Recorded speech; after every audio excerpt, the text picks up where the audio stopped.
Na na na na na na na na. Oh! Hello, everybody. As usual, we burst in with exactly the wrong energy. Yeah. How is everybody? Welcome to Wicked Game. My shoes were rubbing my feet on my walk into work today, so I took a Stanley knife to them and turned my trainers into slip-ons. That's the energy we're going into today's stream with, everyone. I came out fighting. I fought my shoes first thing. So good. It's not a joke either. It's just not a joke. I mean, just welcome, guys. My name's Lydia. I'm going to be your DM today. Hi, Lydia. No, Hello, Lydia. I need to practice that so it's in time. And this is the rest of the crew. We've got Michelle, we've got Tom, we've got Nikki. And today we're going to play for you, like it's a song, our Arcane University campaign. And if you are new, welcome. We're going to get you caught up in just a moment. If you're regular, hello, darlings. Just a couple of quick announcements. Mods, we love you. You know the drill. I'm about to list all of your names and get at least one wrong. We've got Rooney Runes, we've got Sweet Poison, we've got Automatic Flash, we've got Chris. I can't remember. It's fine. It's fine. Just think of the footballer. I nearly went Reefham then, and that's the new one. And Joshua Longleg. Reefham isn't a new one. Reefham is what you said last time, isn't it? No, I think I said a different. Anyway, never mind. We don't need to dwell on how many things I get wrong every week. Lydia, Lydia. Is what is in your hand alcohol? Whatever is the correct answer is what I'm saying right now. This is. I've only had a few sips, so this is a little espresso martini. Lydia last time made a near pint of espresso martini. Yeah, I had to go easy because also then I just stay awake until 5 a.m. Guys, Dice and Slice season 2. Go listen. It's incredible. Really, really enjoying it. We usually also plug some of the heroes, but they're on a break until I think September the 4th. So it's a great time if you want another streamed D&D game. You can kind of catch up with their stuff so that you're ready to watch it on September the 4th, because we think that they're fantastic. Chris Reefham is the DM. Yep. Chris Reefham. Chris, I'm so sorry. It's really disrespectful, and I'll try not to do it again. Quick extra plug. We barely ever mention it because Nikki's just so shy, but he's actually also a game creator. And if you would like to take a look or purchase any of the games that he's made, some are free, I think, and some are paid. There's two pay what you want, which yes. is the Desperate Housewives / Sex in the Suburb, Sex in the City, Sex which in was the Suburbs. so fun. Yeah. And then there's the rule set for a Bridgerton style game. Petticoats and something. Petticoat Detectives. Petticoat Detectives. Thank you for knowing more about my game. And then there's Scramble. The two paid ones are Scramble Wizards and You Are 100 Goblins Now Go Save the World. Goblins. So basically, look, go. And listen, also get ready for the new game dropping this autumn, Pay Pig. No, new game is what was it? Looting, Tooting and Rootin'. Rootin', Shooting, Looting. Rootin', tootin', lootin'. It's about a badger, a possum, and a raccoon who all live on an old west trash pile, but this town's only big enough for one of you. Yeah. That sounds very good. Go get yourself over to itch.io. Itch.io. Wait, am I doing it wrong? It's NikkiEllison.itch.io. It's in the chat. You're all good. That's not. Anyway, it's in the chat, so follow that, or just go to the website and then search for any of the things that we've just mentioned. I thought it was anyway. Never mind. I wrote it down wrong. Additionally to that, Michelle has 3 tribute commissions and 1 regular commission left. Yeah. Regular. This is the very last drops of ambrosia before the wastelands of the unknown that is a full-time job. Yep. Being an elbow patch wearing professor. I mean, Grab him. Sure. Grab him while you can. Who knows what the future holds? I believe that children are our future. I don't. No, I do. Well, anyway. If we treat them well and let them lead the way, and they can show us all the beauty they possess inside. Okay. Michelle, can I be the one to stitch the pads on your elbows, please? Absolutely. Straight into the skin. Yeah. Nice. Oh, she's actually just going to get tattoos. Because she doesn't wear sleeves. Guys, tomorrow we have a Dragon Age big boy. Big boy. Big boy. Join us at 1 p.m. different time, Klaxon. 1 p.m. That's your Klaxon. Lydia's Klaxon is a cat in a bin. I'm a professional. Classically trained actor. We're gonna play through all of Trespasser. Yeah. We're gonna do it Until it's done. Until it's done. We're gonna take the hours it takes to take the heart out of our chests and break it into pieces. Let's just see how angry I get, because I'm livid, preemptively livid. Yeah. With that said, previously on the Divisia Sensus, our students have completed their first month of the spring/summer term. It was a bumpy start with dramatic revelations and those work-study balances, but they've done it. They seem to have nailed it. They've had some much-needed time off with like fun and games and food and slippery sausage, and they are now preparing for their first outing into the big wide world to kill monsters like real adventurers. They're going to go and kill some terrible insects called Trypitiri, not only to help Sunny with a project, but also to harvest all kinds of resources that could be useful. They've made friends, they've made plans, they've flirted some, they've become part of a secret society, they've celebrated a holy day, and all while studying classes and clubs and stuff. They're just sort of smashing uni life. What was the thing that what was the thing your wife was doing? Is this? That's what uni life is all about. Nikki, Crabs we made along the way. The crabs we made along. Roll the thing, Nikki. Roll the thing.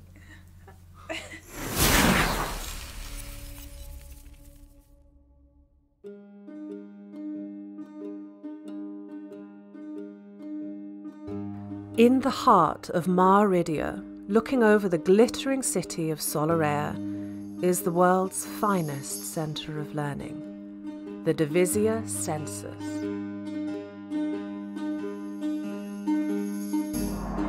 For centuries, this school has hosted the rich and influential and the greatest minds to have ever lived. Geniuses, leaders, holy figures, and legendary adventurers all had their start here. Though the school is built on old foundations, you won't find more advanced facilities for the arcane, alchemical, artistic, or academic, all behind powerful wards.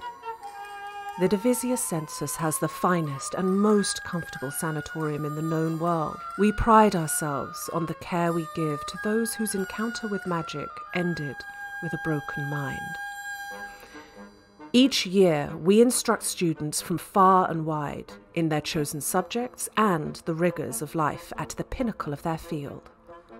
There is no greater, safer, or more prestigious environment in which to receive an education.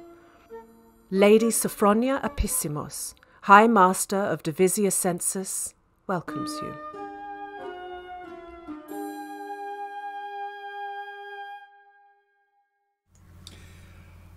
Welcome back. Welcome Fucking hell, back. Tom. Tom, what's your feelings? You know What how are your feelings? you know how on other shows, other D&D shows, you might have heard of them. They try and do a thing to disrupt the DM. Tom does a thing to himself every time just before we go live. He gives himself disadvantage on his very first, his opening moment. Listen, last night I was going to eat magnets. This is an improvement. He's not Sure, wrong. he's not wrong. Yeah, we really had to persuade you not to eat a magnet. Yeah. Anyway. Listen, we have this little bit of downtime. It's jaunty as fuck. Jaunty as fuck, my guy. I'm jaunting It's off. popping off in the Shire.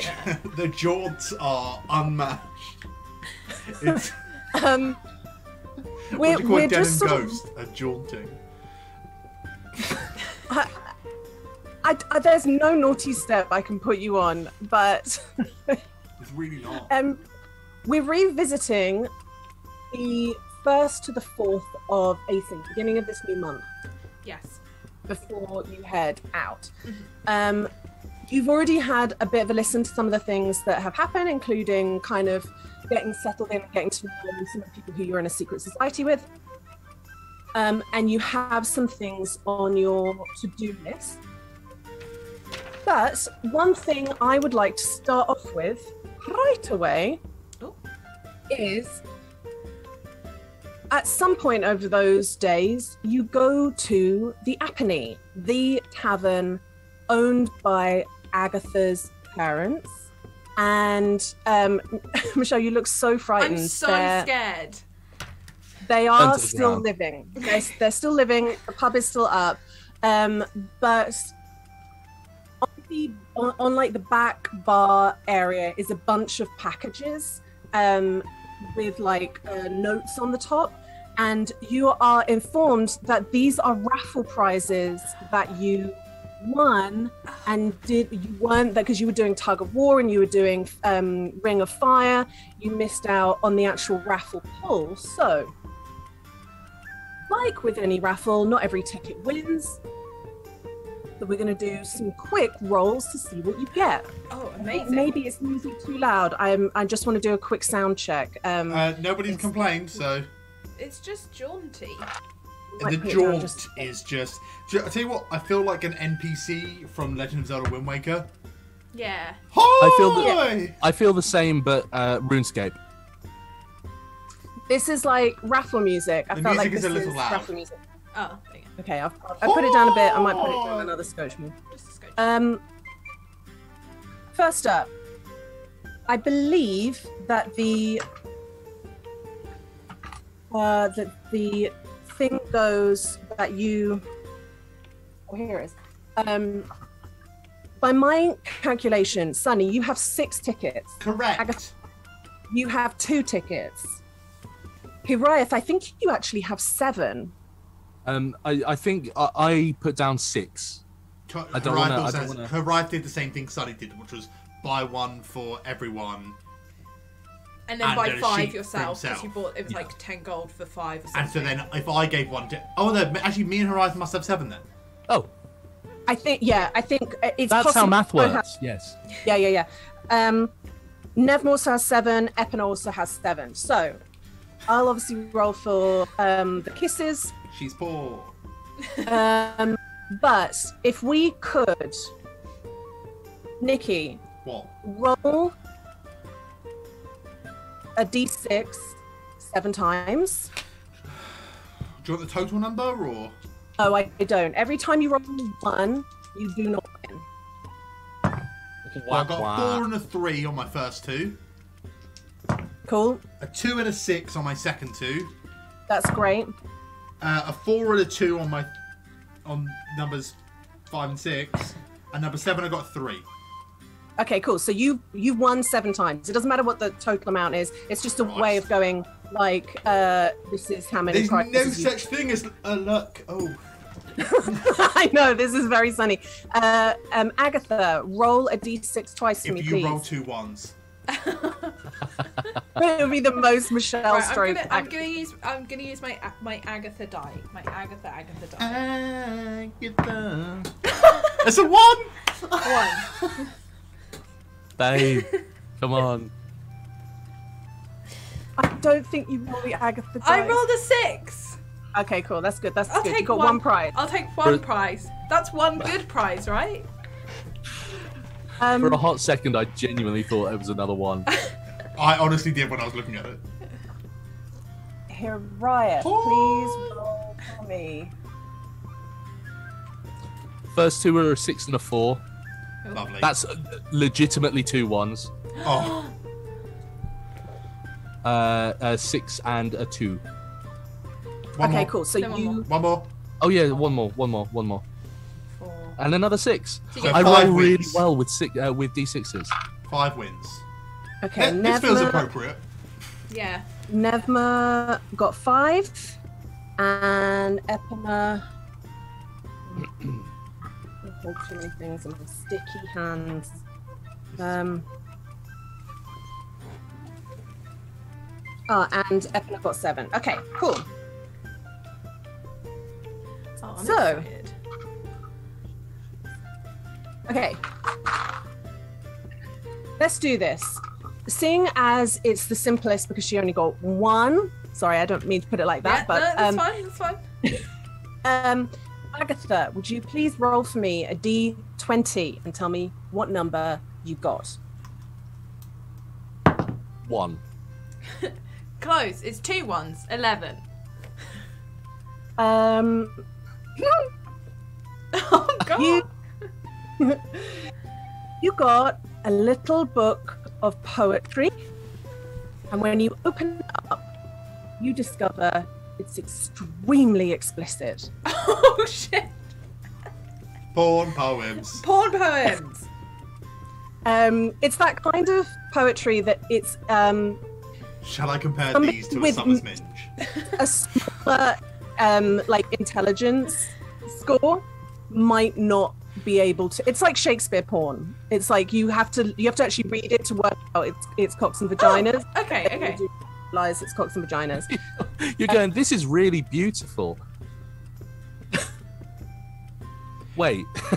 Yeah. It's not even really metaphor. It's just full on. Okay. Lots of the word member and and engorged. Yes. It's a Maverick Spells poetry anthology when he took an artsy turn. Yeah. Boys, which one? Sorry, I don't love to do Hariah. that. But Hariah, you go. Roll me a d20. 8. Perfect. Okay. You have 2 tickets to the petting zoo just outside of town. That's amazing. I'll get to meet Slippery Sausage again. Oh wait. No, we ate him. Roll a d20. I think you got 4. I can't remember. You tell me. You roll as the right amount of time. I think I rolled 7. I lost 2, so I got got 5. Second is a 5. Oh. You have a healing potion. Ooh. A regular, standard healing potion. Healing. Sorry, I'm just writing at the same Well, you've time. been told it's a healing potion. It has a label that says healing. It's piss. That was a 2. Red piss. You all- got the gift card to a wig shop. Brutal. Wig. Gift. Shop. Hariah doesn't need it. I might. It's 10 gold to spend at the wig shop. Oh, 10 gold. Hey. That's a 10. This we is take weird. 10? I'm getting all of the numbers that people are From the saying. conversation, yeah, it's Yeah. Someone say 20. Oh, this is a good one. It is a bangle that is like, not only is it 3 bangles that are like intertwined. Do you know those ones that I mean that are like the Russian wedding ring type of thing, but in a bangle? But also it's twisted. That's what you see. Ooh. Taking that off while you're drunk is a nightmare. Yeah. It's like trying to get your hand out of the Pringle box. Sunny, help. Sunny, help. It's got like one's looped around your earring, like oh no. That was a 9. You get a wooden carving of a crab. Incredible. And that's my numbers. That's number one. That's your numbers. That's number one. Sunny. 5 nat 20s. I mean, there's a natural 20 and an 11. You have to re-roll the 11, but the natural 20, it's labelled sort of clumsily by the person who's doing the raffle as big silver doorstop. It's a long silver object. It's like maybe half a meter long, like pole, but it is basically a little bit. That's your. I know what this is. 14. Oh shit! Yeah. Okay. 14. You have a poster of world famous actor Aeschylus Pine. Does that name sound familiar? Wait. He's in the Automate we play. He's actually in Right. Oh, I broke his heart and he's single forever. Hey, if I get a number that's been called before, do I need to re-roll it? Yes, you do. I just rolled 11 and 14. You really want that poster. 7 Okay. and 17. Okay, 7 looks to you to be a medallion with the symbol of Pamela on it. And Oh, you're gonna collect them all. medal. It's like, do you remember Digimon. during the World Cup where they did those silver coins, Tom? Tom will know because he was a boy and they got forced upon him. Yeah. Yeah, those silver coins. And What was your 17? other? 17. A paperweight in the shape of a silver bunch of grapes. A lot of silver. I want gold. I want it. A 9 I think we might and a have done that. 16. 9 you need to re-roll. 16 is a jar of preserved muskmelons. And 13. Busking melody. 13 is a huge, you know those Thought you were gonna say a human.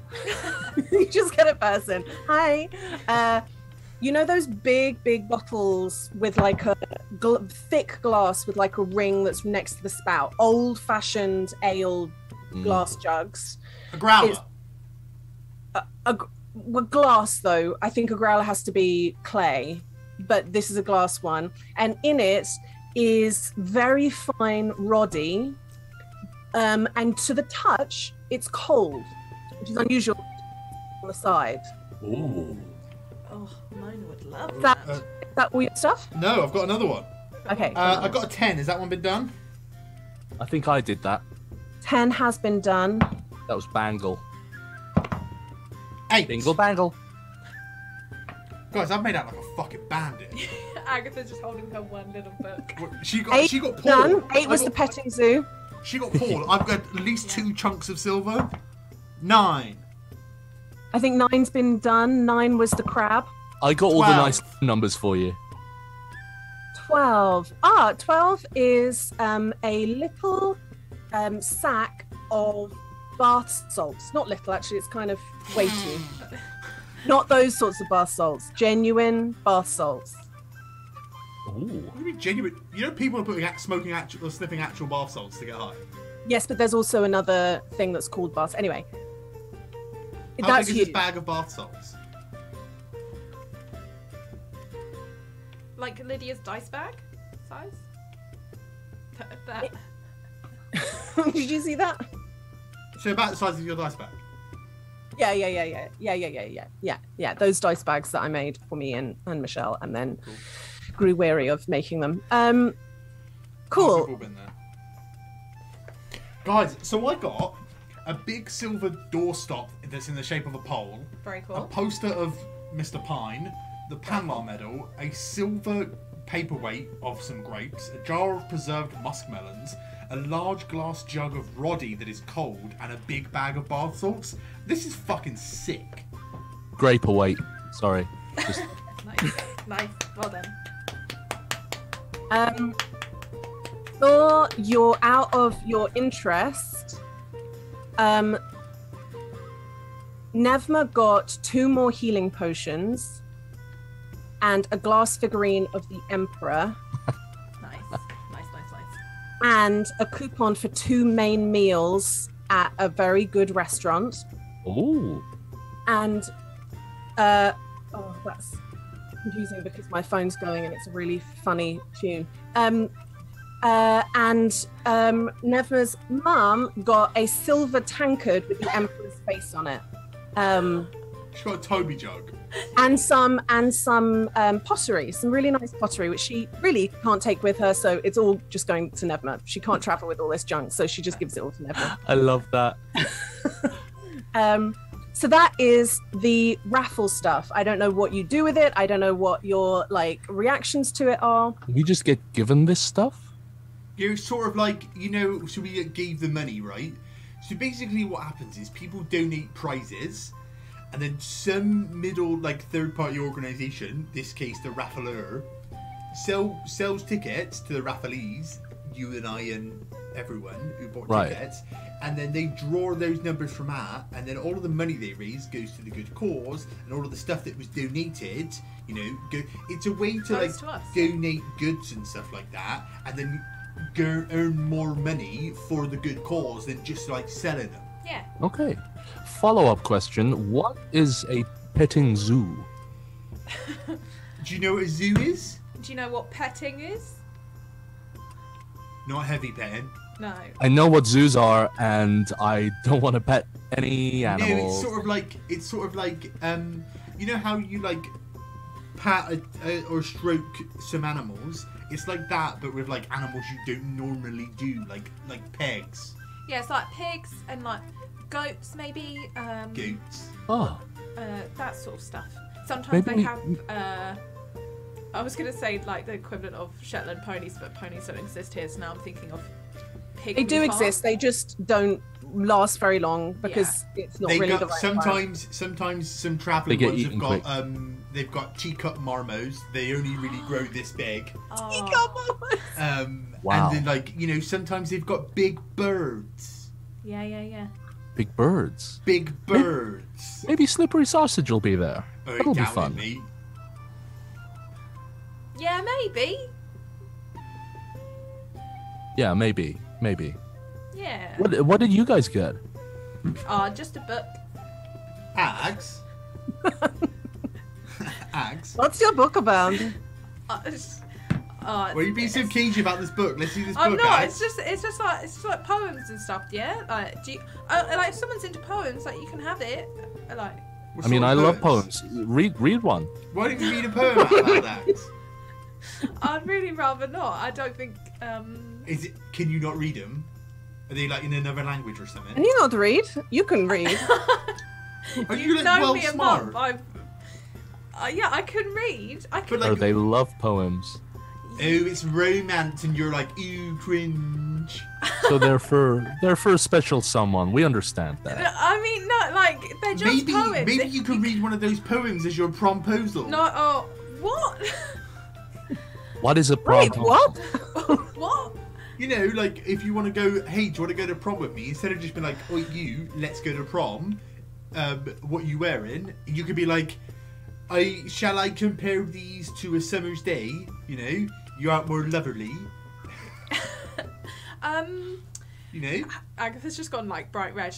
I mean, look, if someone wants it, I don't need it. It's just a book, innit? Someone. What's the name of the poetry book? Read. That looks great. What's the name of the poetry book, Liz? What can we see on the cover? I didn't put that in, and I'll make it up some other time. Okay. I assumed it was not actually had a title. It doesn't. It's anonymous, and it doesn't. It's just You've got an anonymous, unnamed poetry book. Yeah, I'll tell you what. I'll read it. If it's good, then I'll let you know. All right. Because it might be rubbish. Nevma, I got a ticket, a voucher for a wig shop, which I definitely don't need at all. So I know that you swapsies. Well, I know that you like to, or you have some makeups and things. I would really love. Yeah, I would really love. Yeah. But would you swapsy for a potion? I mean, I would happily swapsy for a. What is that glass thing that you got there? Oh, the emperor. You want this? Okay, you can like have that if you want. Yeah, that's Julian II. Hello, Julian. Thank you. You named it so fast. Here's the. No, that's our emperor. You've got to make sure that you really know that. Yeah, this is our emperor. He's like big and important. Yeah. All right. Okay. Emperor Julian. Okay. Second? The second, yeah. The second, yeah. I'm just gonna write that down. Are you all like happy with what you got and stuff? I actually don't know what. So I got this poster of this actor. If anyone knows, especially Keith. Oh my God! Can I have that? Oh, do you want it, Agatha? Does anyone else want it? You can have it. You take it. You take it. You take it. Don't worry. I got a medal.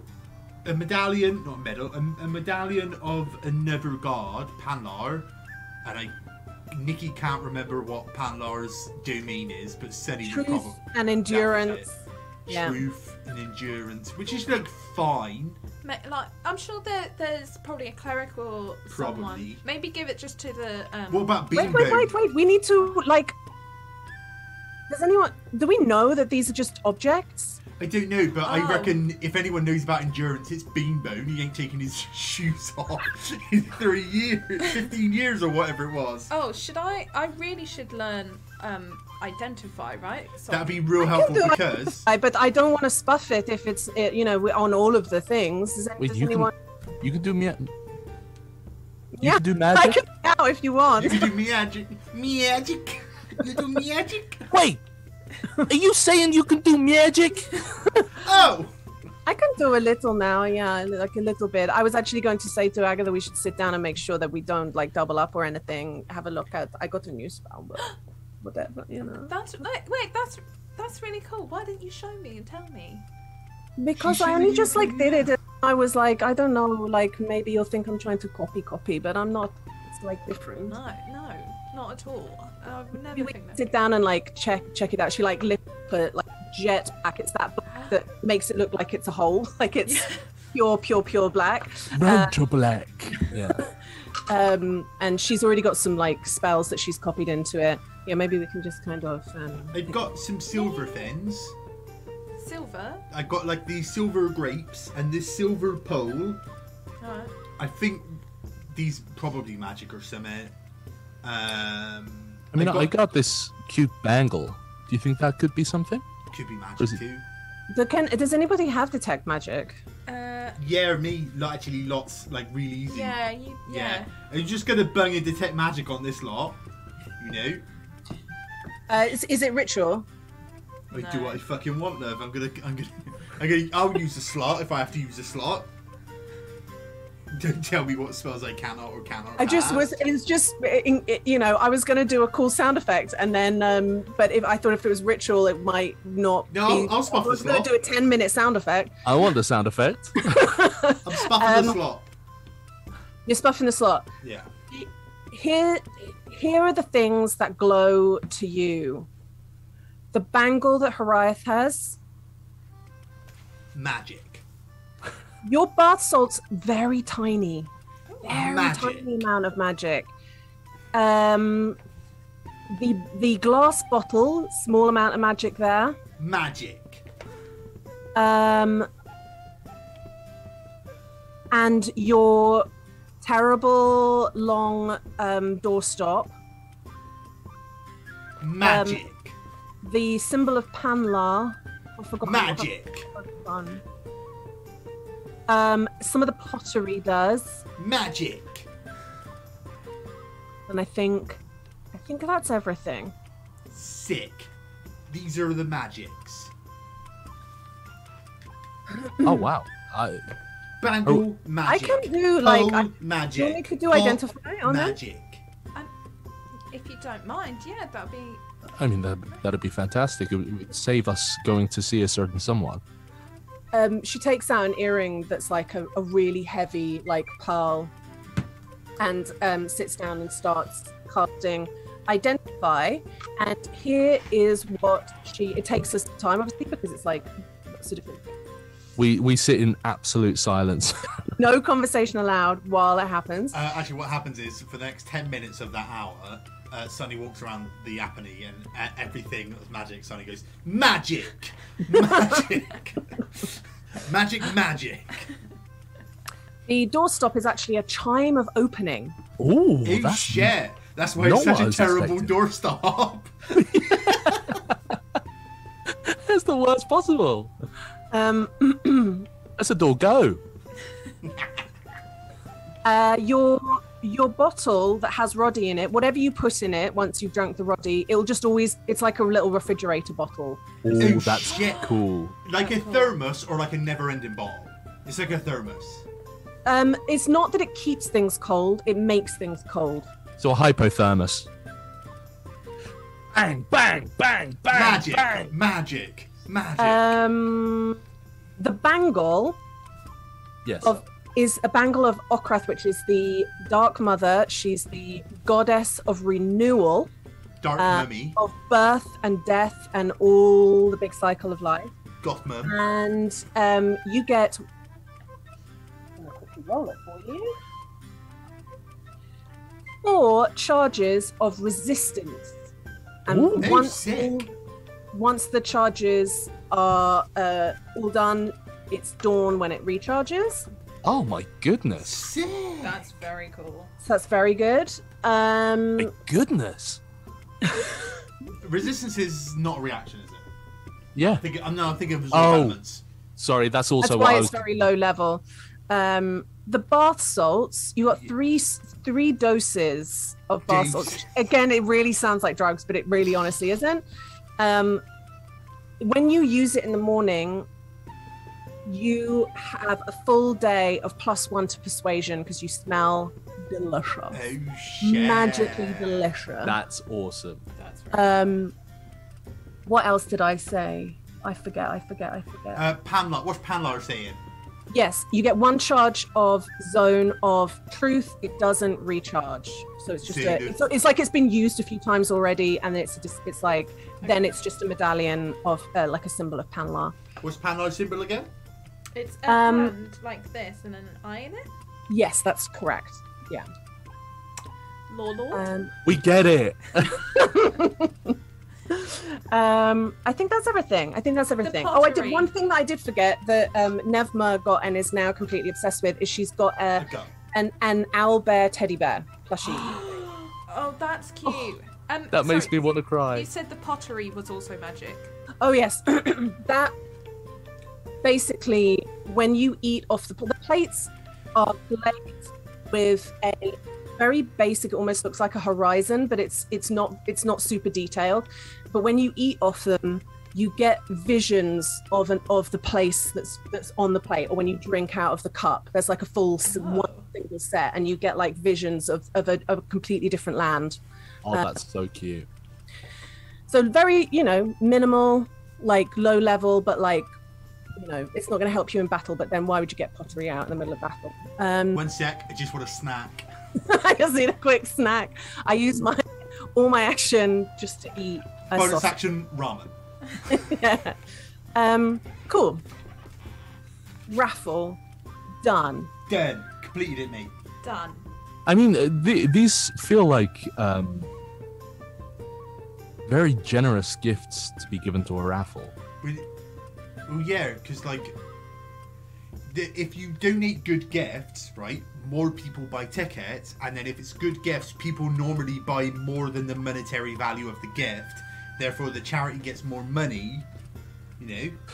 See, I feel bad for only putting in 7 gold, 6 gold, 5 gold. But don't forget, Nevma's mum's like, don't forget you also decided to do quite a lot of work to make 52 copper off your own back. So you did actually, you did great stuff. Yeah. Okay. Also, we caught a pig, so we did catch that. Can we really be blamed?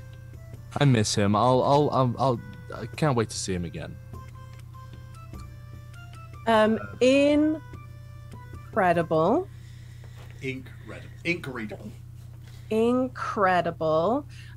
What else are we doing in those days? You on the first day, you in group, you had the big discussion about the insects. Yes, and that's when I said, shall I learn web? And so that evening Sorry, what? I didn't even say it wrong. Weep. So that evening, Agatha's gonna. She's trying to think how she can casually drop by, but she can't really. So she'll just. She's gonna stop by Kai's cloister and see if he'll help her learn that. You're in a school full of wizards, Ags. You don't need to keep going to the same one. What? No, it's just like, just. Oh God! What's happened? Why here? Nothing. We just have like a really important like thing we need to do, and Don't point at me. I'm not the there. guys. No, the guys like they really need me to learn this spell, and it's a conjuration spell, and I feel a bit like funny about doing them. Let's just go. Let's go into my room. If you're gonna do that. All right. Yeah. Are you okay? No, I'm fine. It's just it's better to because I'm not allowed to. I'm not allowed to. Oh, all right. Yeah. Yeah. No, actually, some other spells.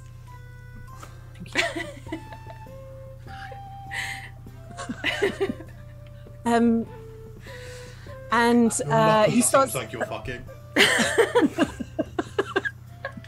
Yeah, he like shuts the door and he's like looking out as he kind of shuts it, and he's like. No one thinks you're doing spells you shouldn't be doing. Everyone thinks you have. Yeah. Yeah. Udon's just in his cloister, staring apart and going, "They're stooping." He starts like getting out some papers and stuff and inks and so on.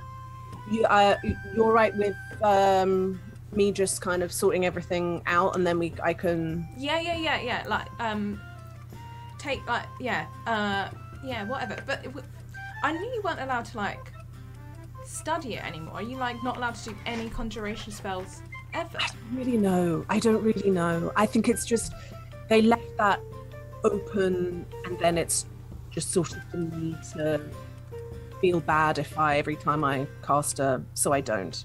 Oh, okay.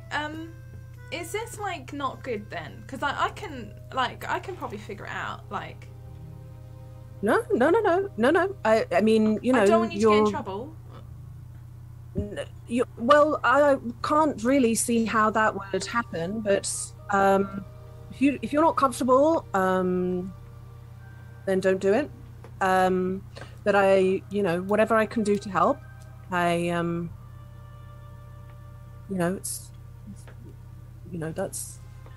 anyway. As long as yeah, like I'm happy. But also if I don't know, I thought it might be kind of nice because like you can't really do conjuration anymore. But is this like a nice thing? It or is. It just like horrible? Teaching you. No, I really enjoyed teaching you the find familiar thing. That was. Oh yeah. Oh shit. Right. Have you lost him? Wait, and I'm gonna try and do that thing where I summon him to me. Like, please don't be dead. Please don't be dead. Tumbles out in front of you and then like stands up. Sorry, I'm really, really sorry. I just wanted to make sure you're okay. You're still welcome to, like, you can hang out or you can just go. It's like whatever you want. It's gone. Yeah. He's just like figuring it out. Yeah. What? You're letting your familiar walk all over you. That's not how it works. No. We have an agreement that when I need him, he's here, and when I don't, he can just wander, and if he wants to be bamfed back, he just comes sit by my leg and I'll bamf him back. Why? Why do you do that? Because it's like a man, innit? But don't they want to go home? No. I mean, if it wants to go home, I told him, like, I'll send him back, but he doesn't seem to want to. Okay. I mean, like, it's kind of fascinating, right? Like, they're just other beings, and they're just like, you know, I felt bad just being like, I don't want to summon you to do my whatever, and then, like, you know, it just felt a bit mean. You know, I wanted him to have a bit of free will. At least do you think it's weird at all that you're summoning a being and just letting them do whatever? I mean, I'm not challenging you at all. I'm just feeling out like the parameters of your feeling. Aggro. I mean, you raise an interesting point, I guess. I mean, oh well, now should I bounce him back? Like, no, I mean, listen, you got to do exactly what you want to do, but I'm just interested to kind of hear what your take is on it, and I think your take is probably flavored a little by chatting to Hariath, and I'm really interested, that's all. I mean, I've not really spoken to Hariath much about it. I told him about Mr. Fay, and I summoned him, and then he bowed to Hariath. Yeah. Well, because Hariath is... I'm sorry, maybe I'm being extremely stupid. I don't know, his second name's Agvi. I mean, I just don't know. Is he royalty? I think... Oh, Tom, do I know this? Do I know Hariath's the prince? Or, like, the equivalent of... I think so. Yeah. I'll explain, because also Agatha did all that research, so combining that with what Hariath told me, Agatha just goes into, like, I'm going to give you all the information, and then goes, oh, that's probably quite a lot to take, actually. No, it's fine. I just didn't realise that the enemy that I'd made was going to be a king or something, you know, of a place. It's just a sort of... Wait, like, are you guys not cool? Well, he has every right to hate me. It's appropriate. There's no reason why we would, you know, make friends again. I did a bad thing, and that's just that. Mother won't like that. Yeah. Well, does she like much? Let's be honest. I mean, I'm sorry, that is incredibly... No. It's a fair point. There's not a lot that she does like. No, you're quite right. I'll chat again. to him. I'm just gonna just come back round to that. I'm so sorry she was so rude to you that time. It's, you know, it's Do you want a drink while you're here? I realise that we're just sort of chatting, but I've got like some... Do you want to have a quick, like... Sure. It's not... Yeah? Yeah. He like pours you a little glass of white wine. Just feels weird, like, being the other way around, you know? Yeah. Yeah, do you want to pour? No. I'm just kidding. I'll do... Is that right? Where's a table? No. You absolutely must not. It was a joke in bad taste. Now I realise it's absolutely. How about you stand behind the bar? Yeah, I would do that. And he sort of holds the bottle like you would, you know, in a fancy restaurant, and pours it. Okay, well, now that all of that is out loud, let's get on with Webb. Yes, yeah. There's Webb and actually, Dust Devil as well. Dust. Oh, Dust Devil. Yep. Now, are you all right with using my inks, or is that going to? Going. Yeah, that's fine. If that's okay I'm just with you. laying everything out here for you to use, but I just, you know, I've still got your voice like ringing in my ears, just telling me to fuck off and not give you anything. Well, and I just upset you. Okay. Oh, she just takes a drink of her drink. Maybe I owe you an apology for that. No, I please, I beg you, don't apologize. I put my foot in my mouth every time I speak to you. Just stop, yeah? I was feeling very guilty at the time. And I was worried that those chalks or those gifts were a place from you feeling guilty about me, and I felt like I couldn't take on any more guilt, if you know what I mean. Like I didn't want them if they were like, wait, you thought I was giving you things out of guilt? Yeah, or you know, like pity because I can't afford to be here, haha. You know. No, absolutely not. He's like got them strapped to his belt. These are really good talks, and I saw them and I wanted to give you something. It's as simple as that. Oh. I do promise I wouldn't do that. I like to give people things sometimes. Oh. And I was mortified that I was making you uncomfortable, and then there seemed to be some kind of intimation that together we create some sort of black hole of misery, and I just thought I'd my distance. But then I was so glad, you know, when you came for the familiar, when you know these things that we're doing, and I'm really pleased. You know, aggro. God. All right, yeah. It's harder work than it used to be, isn't it? Oh God, yeah, it really is. Wait, okay. And I'm gonna shuffle things around and be like, get him to sit, and then I'm gonna like stand the other side of the table. Bless you. So we're Henry, take your allergen medicine. She still likes me. I've still got it. She actually said, "Bless me, not you, Kai." Remember that. And Agatha's gonna like position themselves so they're like in that like the way they used to have conversations, where she'd be behind a bar and she just like leans on the table and it's like, oh, so how's it been? You know.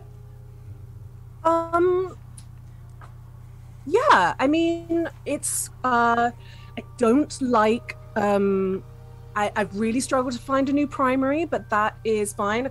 I dipped into illusion, don't love that at all. And what are you doing? Well, I'm for the time being I'm sort of doing evocation, but it seems aggressive. It seems very, very aggressive. Yeah, it does seem to be the one that gets blown up quite a lot. I know, I'm thinking about swapping again, but of course I'm losing so much time. But transmutation I think will probably be the one. I think this next one will be the one for sure. And you're sure there's no way you could be like, hey, I've learnt my lesson, can I like come back to conjuration? It's not for me to push, is it though? I think it's worse if you push. I feel like it shows. I got to show people with my actions. I mean, I think Henry and I are going to go out and do a couple of like jobs out in the world, and perhaps we'll get to prove ourselves a little bit more. Yeah. But you know, he dropped 500 gold on your sister yesterday, and basically none of the shops were open, so that's quite impressive. Wow. She knows how to shop. Yeah. Absolute respect, because she knows how to shop. She really does.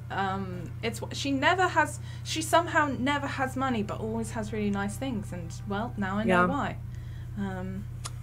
Yep. Yeah, she's kind of the worst, but you know, so's Henry. Sorry, he's your friend. But listen, I really do see him for what he is. There's no pretending that he's anything other than... Every group of friends has their prick, but he's like, oh, prick, you know? He's just in a crack in the door. You can see him like licking his bits like a cat, and just looks up and goes, "What? It's my room. I'm in my room. I do feel like any day now he's going to really change, but you know,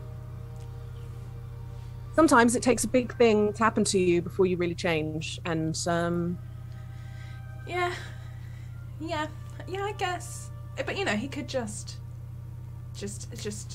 not be like a dickhead. He'd just be better, couldn't he? Yeah, that's for sure. Yeah. Yeah, you know, I'll give him the benefit of the doubt. Like maybe he will change.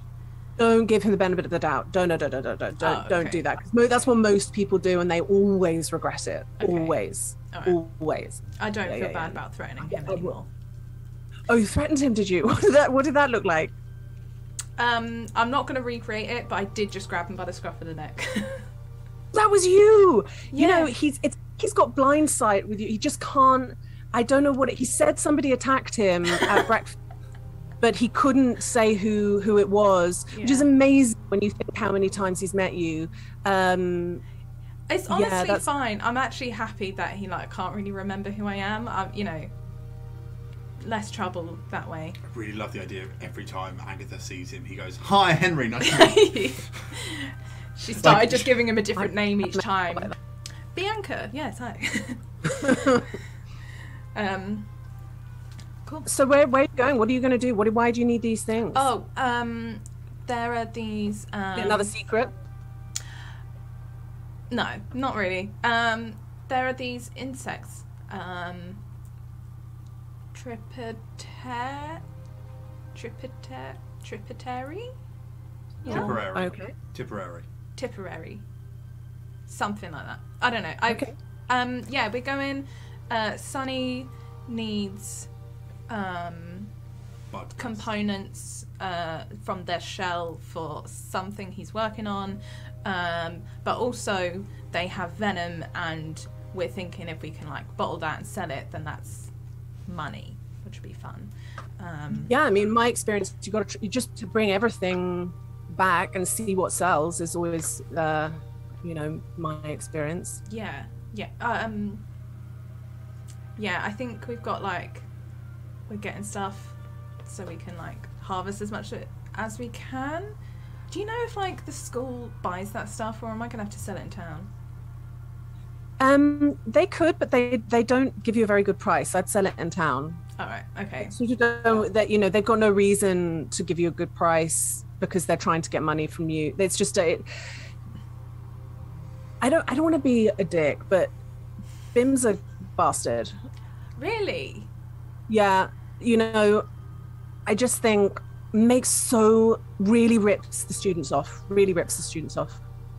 Is right now. Next question: is Bim independent or works for the school? Just has a really good contract with the school and always has. Oh, okay, all right. I was going to say maybe that's what I do after this. Is I become Bim's competition and sell components. Sorry, what? Wait, do you have plans? What? Oh, right. He tops up your wine. Have plans? Oh, God. He tops up your wine. He tops up his own. You're sort of already thinking about what you're going to do after this year? Well, not super seriously, but you know, I've got to Will you apply for the second year scholarship? I'll try, but there's so many other scholarship students, so yeah. I don't want to rely on that. And obviously, apparently there's a scholarship if you get the Golden Griffin Cup. It's just they get that's a good. Oh, okay, that's a good. Yeah, I mean, so yeah, I'll try, but I don't really want to get my hopes up, you know. I mean, it's fine, whatever. I mean, I wouldn't, you know. But you would do 3 years here if you wanted, if you could. Yeah. Yeah, I would. I think. Okay. Yeah. What? What? No? Do you not think I should? No. God, no. The opposite. I just think you just. You just, you know. You just like since you've been here, you're like you're all full and twinkly. Are you crabbing right now? I absolutely have never had crabs in my life. How dare you? All right. I was joking. Seems like a touchy subject. No, I can't ever fucking talk around you, but you have come to life since you came here, and that's not to say that you weren't alive before, but you are. It's like you belong here.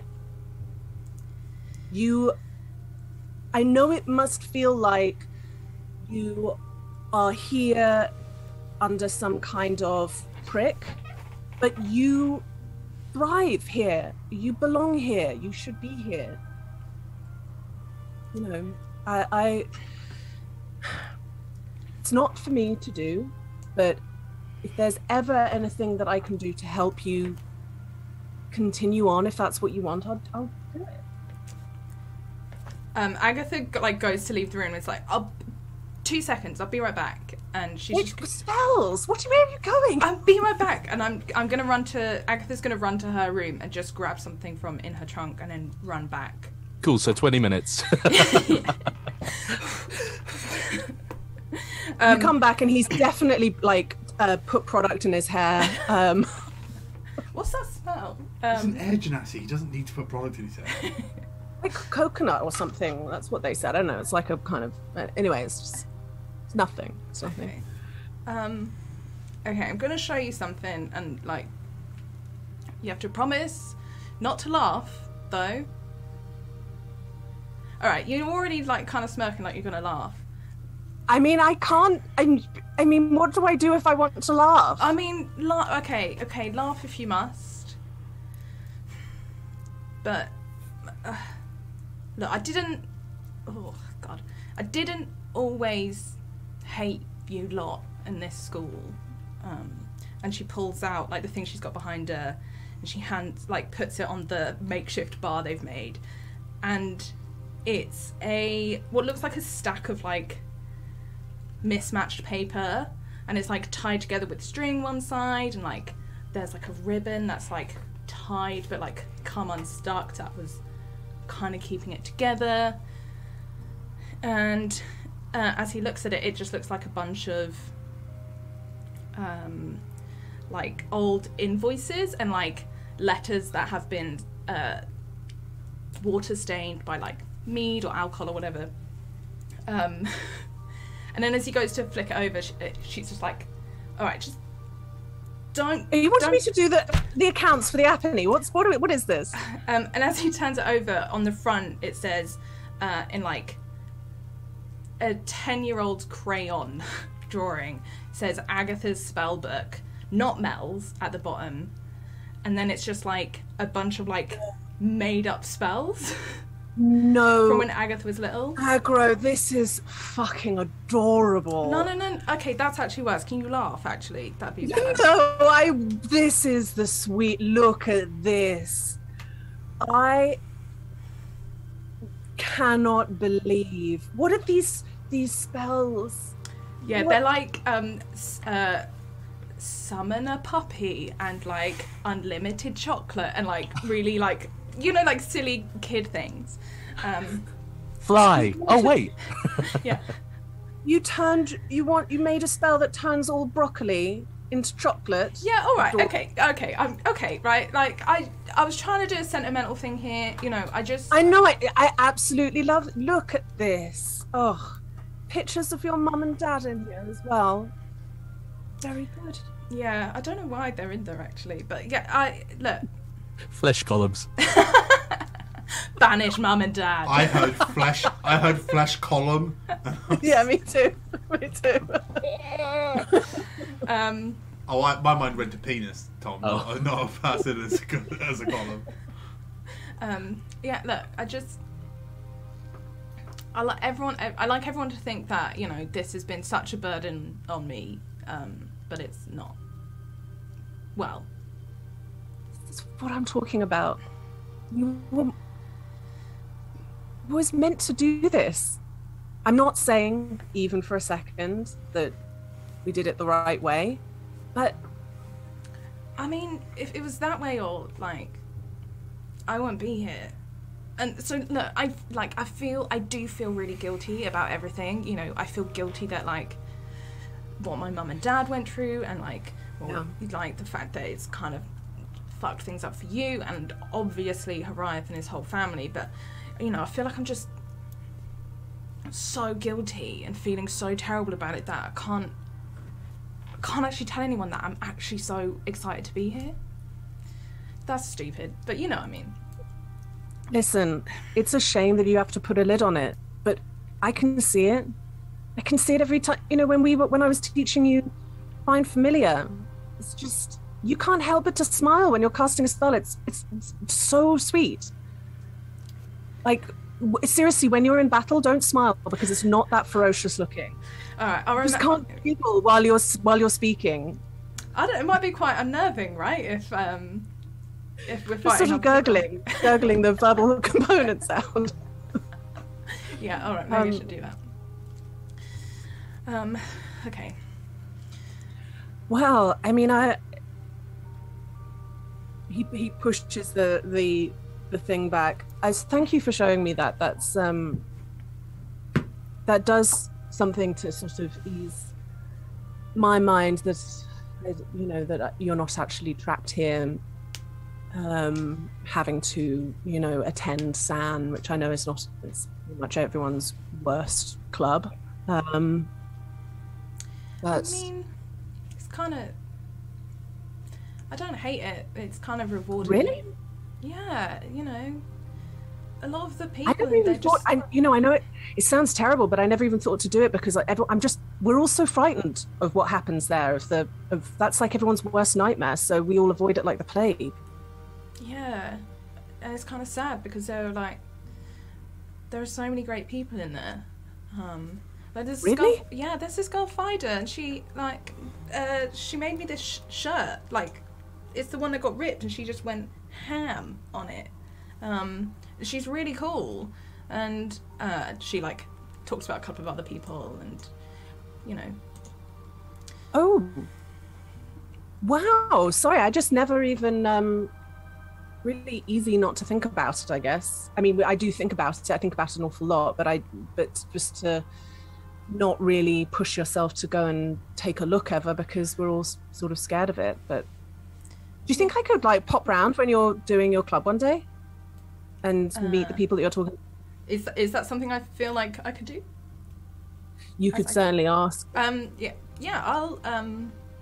ask because it can be quite a lot, and if some of them are not having a good day, then it's not that great. But like, yeah, oh, sure, I can take you around. That'd be great. Yeah, we do really have to. I am going to teach you these things. It's just it's nice to catch up. It's been a little while. But yeah, dust devil. Let's do this. Should we do it? Yeah, let's the spell. Yeah, we'll do that. Yeah. Mm-hmm. Fucking dick. So awkwardly, like, puts the things out and like nearly like kicks the wine over and let's. Oh my god. Okay. You're so the dust devil is like a real. It sucks quite a.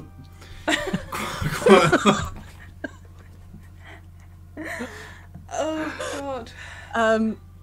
Yeah, you spend because what is that, level 3 or level 2 or something? They're both level 2. It's a level 9 spell. I've done it once. I'll do it again. So it takes quite a lot of time. You wouldn't be able to do both of them this evening, but you sort of, you know, you begin to do the work on it. And yeah, I'd say that you could over the next 4 days find the time to get those copied into your spell book, because it's like it's 4 hours each. Yeah. 2 hours per spell level. Yes. No, I've just made that up. I literally looked it up earlier on today. I think you're right, but I can't remember. It's definitely 2 hours, but I'm not sure if it's just 2 hours per spell, regardless of level. But let's say it takes 4 hours each, because fuck it, Agatha will make it It's taken that long. Cool. What else are we doing? And as long as you're all right, like tying a bow in that little moment, yeah. What else are we doing in those 4 days? So we had a off-stream brief chat about Epina offered to. Epina hasn't gone yet, has she? She goes. No, she's still very much around. Yeah. She's around for all of these 4 days.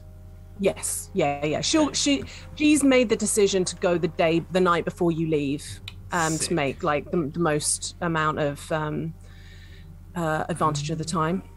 She wants to take you out for dinner, then on if it's appropriate, but on the 4th. But if it's not, then the 3rd, in case you're worried about getting an early night or something. No, Sunny's not. I mean, we've already, like Agatha's done some really good research. We're going to do a practice fight. The day before Miss The day before with Miss Philos. Also, Hurriah. Yeah? Right, now this is going to sound like a thing, but it's not a thing, so you just got to let me see the whole thing before you start assuming something, right? I think Hurriah, like, around the corner of your room, his eyes just slowly close, takes a breath, and slowly opens again. Do you want these bath salts?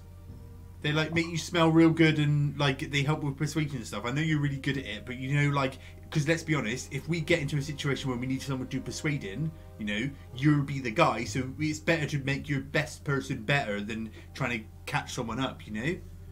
That's not the news that I was hoping for. Yeah, I mean, if you're sure. What's the news you was hoping for? Oh, don't worry. What's up? Nothing. I'm just, I have a 17 in my passive insight. What's up? He just looks a little bit, kind of not. He was hoping for gossip, I think. Yeah, not like sad, but like just a little bit disappointed that it was. You can tell that he was expecting you to talk about something else. Right. And now that you're talking about the mission ahead, it's kind of like it's not even nothing to do with the mission. Like it's just in general, you know. I mean, if you wanted them. Look, I'd love them. That would be fantastic. Would you like a wooden crab?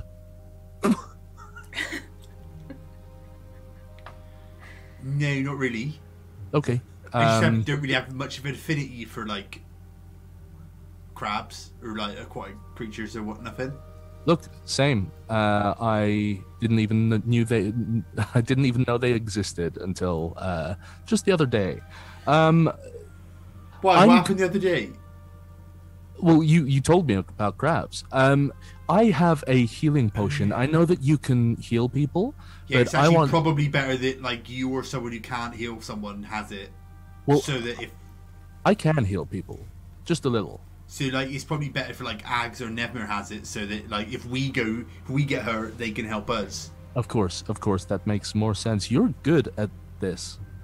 It's just so my dad, right?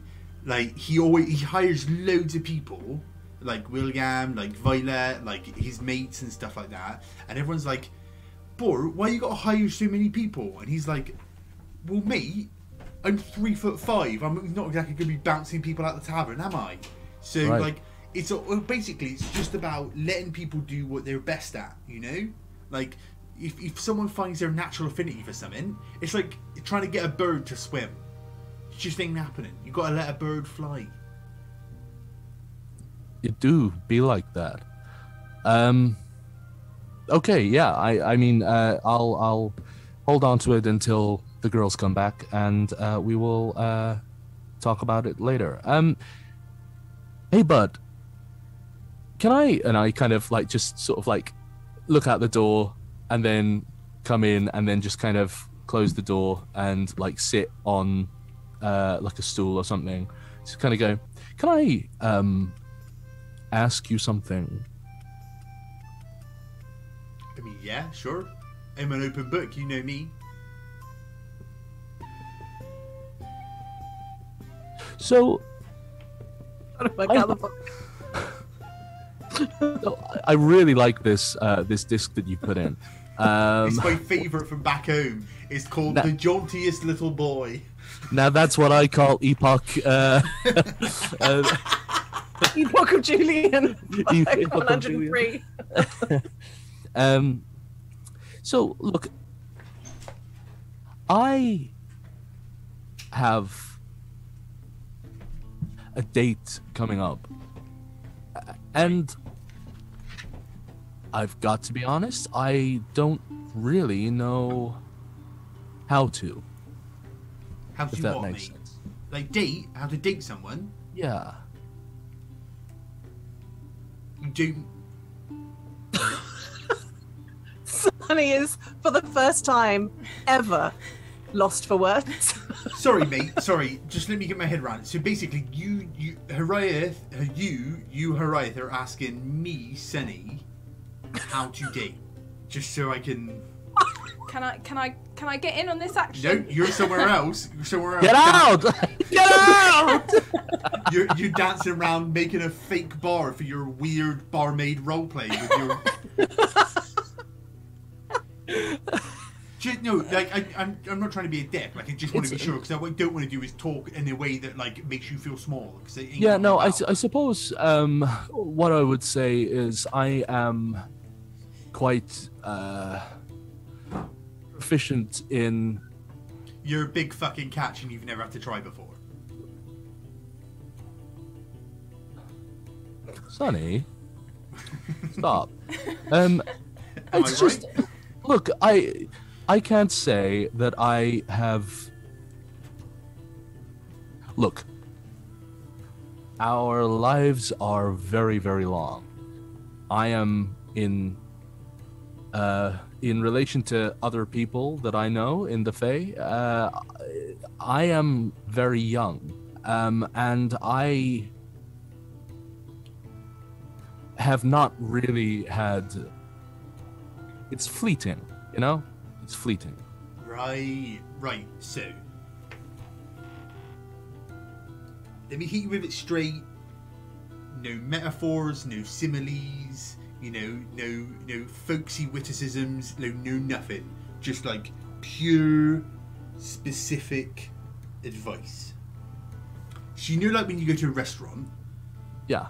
And you're like, I wonder what this restaurant's about, and then like the chef's got like a tasting menu or something, right?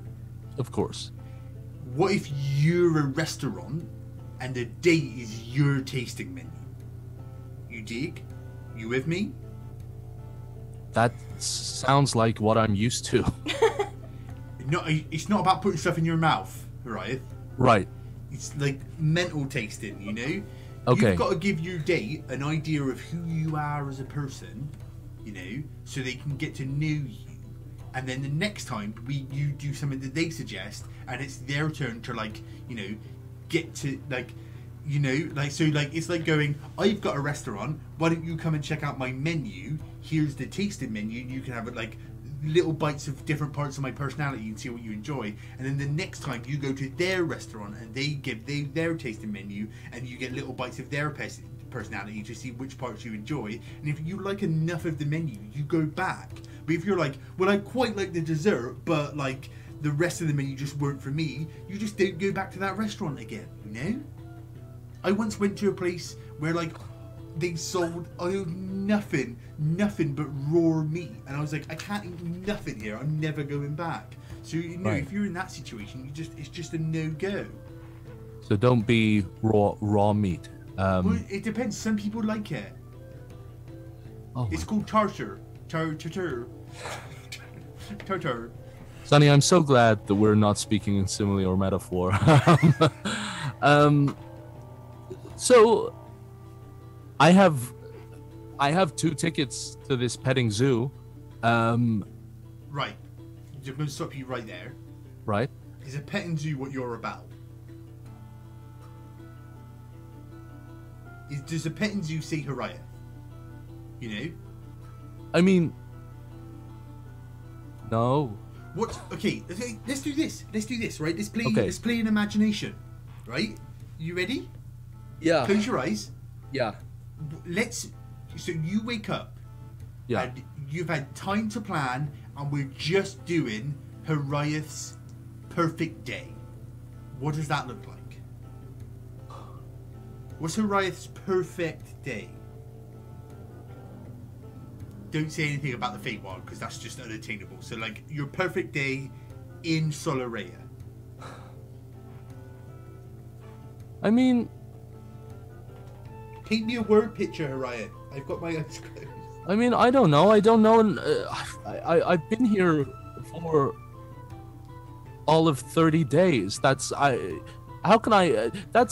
like a drop in the ocean. I can't just sort of go, great, that's brilliant. I don't know what to do. You like getting your hair done, right? You do that quite a lot. Well, yeah. Do you enjoy it?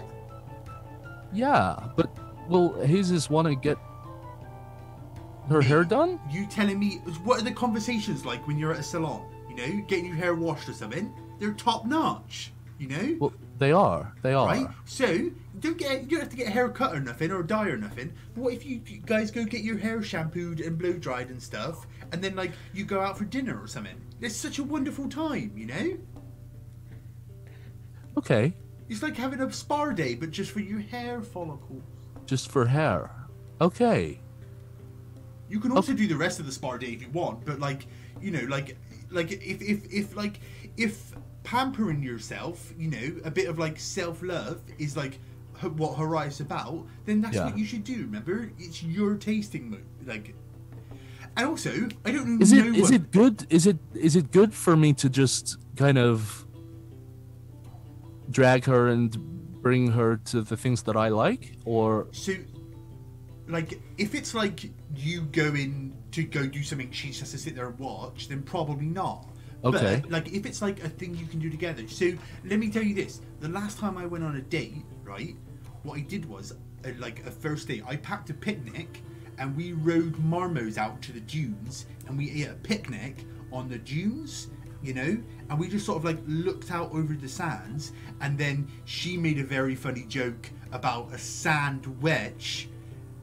She was like, oh no, there's a spellcaster in the picnic blanket. I was like, oh god, what? She's like, don't worry, it's just a sandwich. And it was, you know, like 2 pieces of bread with some, it was like a sandwich, you know? Yeah. That was part of the picnic that I'd packed. So what I did was I went, I want you to get to know me, and that was a ride to experience the nothingness around and to have food together. Right? Okay. And then she took me to a boxing match that she was in, and I wasn't really about that. So I was like, that was such a lovely time, but I don't. It's about feeling each other out. Exactly, you know, like there's no point pretending to be someone who's like you're not, because otherwise you would just back yourself into a corner and you'd constantly pretend to be someone you're not all the time, which is what happened to my dad and my mum before they met each other. They ended up with people, they would pretend to be people they weren't, you know, like, and then like you end up in this like extreme situation, and then you meet the love of your life on holiday. Wait, there was the bad part of that. Agatha. Yeah, look, mate. It's about do something that you like that you can share with them. It's about sharing a piece of yourself, you know? Okay. Agatha, like Horiath came in with a notebook, and he just, like, after that first analogy, he's just written down cunnilingus. Eat her out, cunnilingus. It's okay, just, I got it. It's, it goes, so you are a restaurant mouth stuff?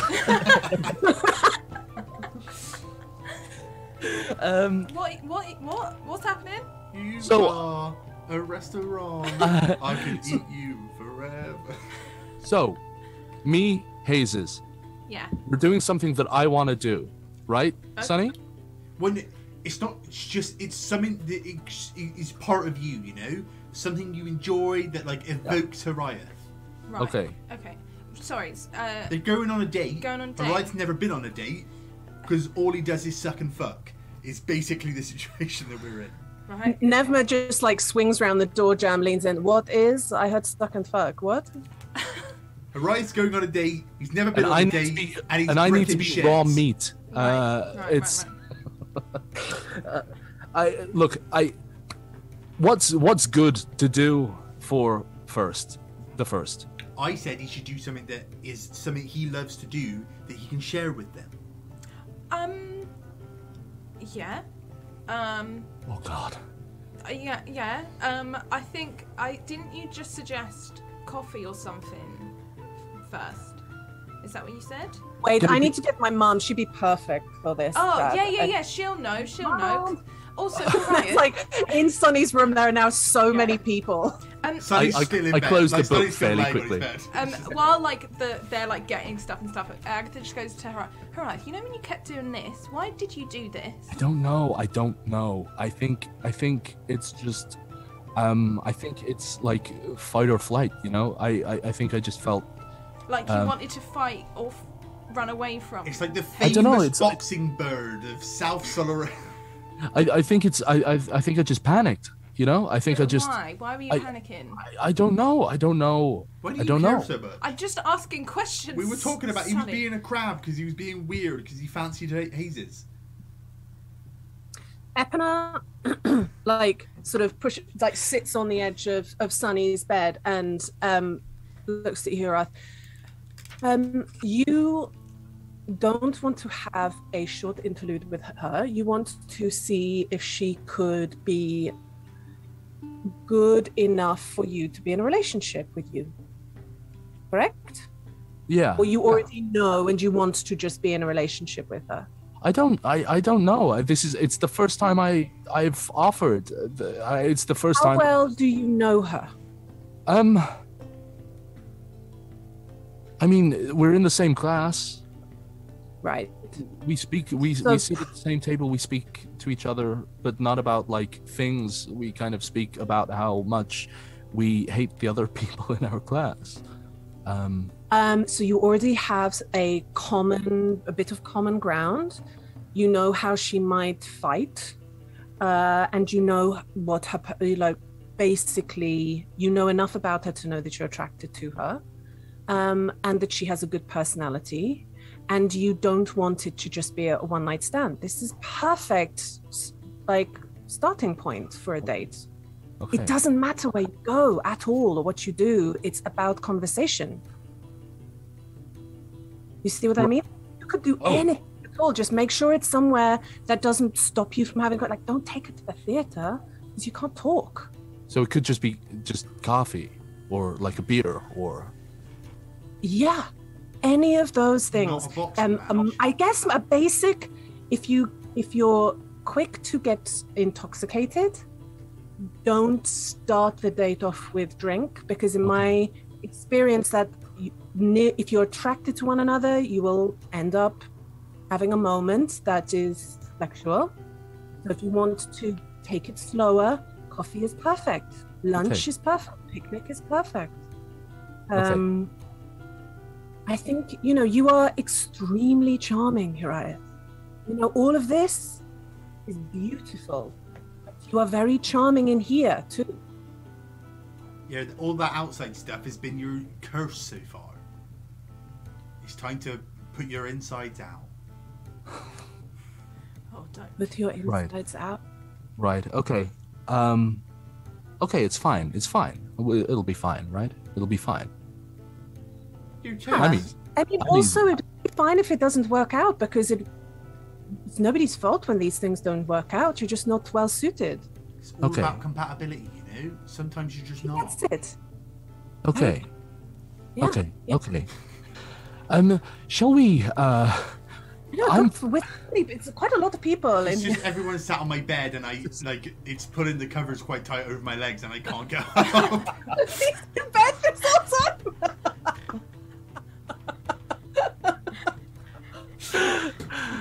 Okay. So Hariah, basically what I was saying was...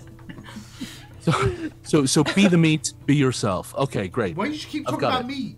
You said meat! I said I went to a restaurant that only served raw meat and I had a terrible time. Okay, I maybe I got lost in the notes that I was making.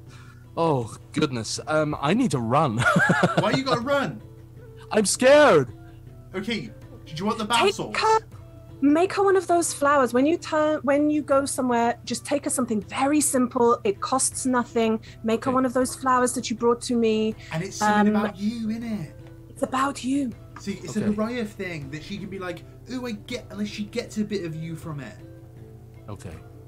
Take her a flower. Dress up, but not too much. Not too Casual, much. but clean. Smell nice.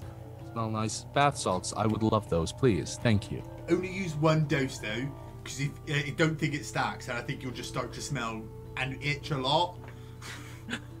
I just turn up to the date, just going, yeah. So anyway, It's just, it looks like you've exfoliated every inch of your body, and your skin is just fucking red raw.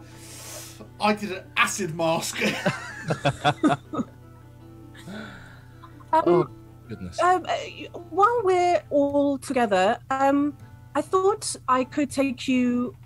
You know, I'm going to go. I'm meant to be at the palace season, and my employer's already there, so I'm going to go in a couple of days. But I thought I could go shopping together and then have a dinner before I go, if everybody would be happy with that. That sounds lovely. Thank you so much. Delighted.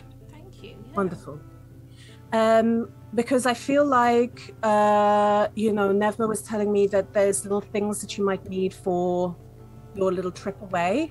And I would love to make sure, I'm obviously going to make sure that my beautiful daughter is well kitted out for her journey. And that includes you. So let's make sure that everybody's got everything that they need. Wonderful. All right. Well, I'm going to go back to my inn, but I will see you. I will see you tomorrow. Yeah, sure. Looking forward to it. Thank you. Yeah, thank you. We'll go somewhere quite fancy afterwards, so we can dress up a little bit. And she disappears. Oh god, guys, are we gonna have to carry fancy clothes with us all day and then get dressed in the streets or something? Or are we gonna have to wear fancy clothes to go shopping in? I don't have fancy clothes. What do you mean you don't got fancy clothes? I had one fancy dress and I wore it to school every day for the first 3 weeks. Right, we need to get you some fancy clothes. You can borrow something of mine if you Wait, like. that was your fancy clothes? That was my nicest dress. Yeah. Right. What do you think we're going to? How do you think we're gonna do fighting together? By the way, if our current experiences is anything to know about, Agatha's gonna get cut, Nevma's gonna run off, you're gonna go looking for something, I'm gonna headbutt someone, and that's probably a given, and then Pluto's gonna kill an old man if he shows up. Did you just say gibbon? Yeah. You know, like something that's like, because when you go to some places, right, and like it's a gibbon because like there's always gonna be gibbons. You know, like it's just always the gibbons are always gonna happen. A gibbon? It's a gibbon. It's a gibbon. What's a gibbon? It's a gibbon. Everything's a gibbon. You know, like if something's guaranteed to happen, it's a gibbon. Because if you go somewhere with gibbons, you're gonna see a gibbon. There's always gibbons. There's always gibbons. If there's gibbons there, you're gonna see a gibbon. It's a gibbon. It's a famous saying. What's a gibbon? It's like imagine if you were small, hairy, and your arms were really long. Hate it. It's a monkey. It's a type of monkey, like I don't want a gibbon. It's a gibbon. It's a gibbon, mate. Agatha thinks about correcting Sunny and then just gives Nevma a look and it's like, you can't actually correct me because I'm in the top set for cultural studies. Goes, do not don't tell him. I'm gonna tell him. You can't tell him. I'm in the top set for cultural studies. You don't know which side the spoon goes, so maybe don't correct me too much. We're doing that next week, all right? Like me and Heriford. Me and Nevma have been working on the dances. You've got 2 weeks till prom. No, like 2 months. Sonny, get out of bed and do that dance with me. You know the one that I mean? Okay, all right. Is this what we got to do at prom? This is the opening dance. You got to you slap hands and you go around to different people. Come on. What? Just do what we do. Faster, right? If you're tall, you've got to go faster. What? This hurts. This doesn't. This feels like. It's just the opening dance. It's not even. You need to select your partner with a hand slap. Oh Yeah, that's the hard bit, is to actually get, like, make sure that you're You've got to absolutely... get to the person you want to dance everyone, to by doing and this that's- across the dance floor. It works and everybody's in sync, but It sounds amazing. Yeah. If you fuck up, everyone knows that you're the one fucking up because they can just hear your meat slapping against someone else's out of time. And that's a gibbon. Am I saying it right? No. It's actually not a gibbon because most people nail it. Okay. Do you hear that, guys? Most people nail it. That's the easy dance. That's the easy dance? Yeah. Did he have to go to prom? I mean, no, but for the most part, people will notice if you're not there. Hariath especially. Can I just say that if we, like, I don't know how it's going to work out. Hirath, you might want to go with Hazes depending on how your date goes. But It could we go can fucking always... abysmally. I might make a backup dress for friends only, and we can kind of go. We could, you know, push comes to shove, we'd have the most amazing prom, us four. Yeah, I like Worst that. case scenario, prom gang. Worst case scenario, best night ever, cloister dodecha. Yeah, okay. I like those odds. I The like worst That's- case scenario is the best night ever. What can go wrong? Okay, and if I go wrong with the What dances... do you mean if you go wrong? Well, like, if I go wrong with all the dances, will you go wrong with me so I'm not on my own being wrong? No, you have to get better at Yeah, dancing. you really actually, Agatha, that's the easy dance.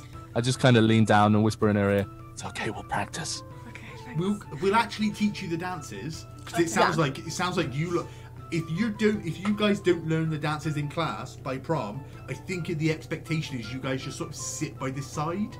I'm okay with that. Right. I'm No, not. it's not. I'm not doing that. Do you know how embarrassing it'd be if you're sat on the side? You're like one of 12 people in the whole school sat by the side. It's fine. People don't really notice me anyway. It's fine. Yeah, but when there's only 12 of you, Agatha, you got nowhere to hide. Oh, and God, that's fine. Gibbons. Nope, you got it wrong. Okay. You get it, mate. You get it. Right. Okay. Yeah. Okay. Do you want dinner? I'm gonna just gently prod us on because real desperate to kill insects. Oh yeah. The next day, you have scheduled in for Philos to come to your group to do some. She comes with her wand, which sort of hangs from her belt normally. She pulls it out and she takes a look at all of your notes, and you discuss with her a little bit what you already know about the insects. And she takes a second to kind of reflect. Right, so you said caves. You said caves. Inside in like old mining caves, possibly, or regular. Just trying to get a real mental picture for you here. And where is it? In Maridia, or Yeah. is that the area? Can I? It's not Wait, too no. far from here, right? Yeah, it's like we could get there Okay, within the day. you have a map. I mean, I don't need, as long as I know that it's in Maridia, I can kind of yeah. get the atmosphere right. They look like this. Absolutely shocking, awful. They've got a kind of a stinger. They've got little wings, so they're flying. All right, I think I've got it. And this is the only monster that you're going to be fighting. I don't need to kind of add in anything That else. we know about. Okay. There may be more than one, but Just push back the tables and chairs. Let's get as much space as we possibly can, because you won't be able to see the tables and chairs, so I don't want you to fall over. It's like being in VR. Nice place. And she starts to cast, and it's this kind of it's like out of the end of her wand, she's pulling these threads, light threads, that she casts out into the space, and it begins to weave together into this dark blanket that is a cave. And you can begin to hear the drips of damp cave walls, and you see a giant wasp, sort of reskinned in like grey and pink, that sort of hovers towards you, and she goes, go, go, go, go, go.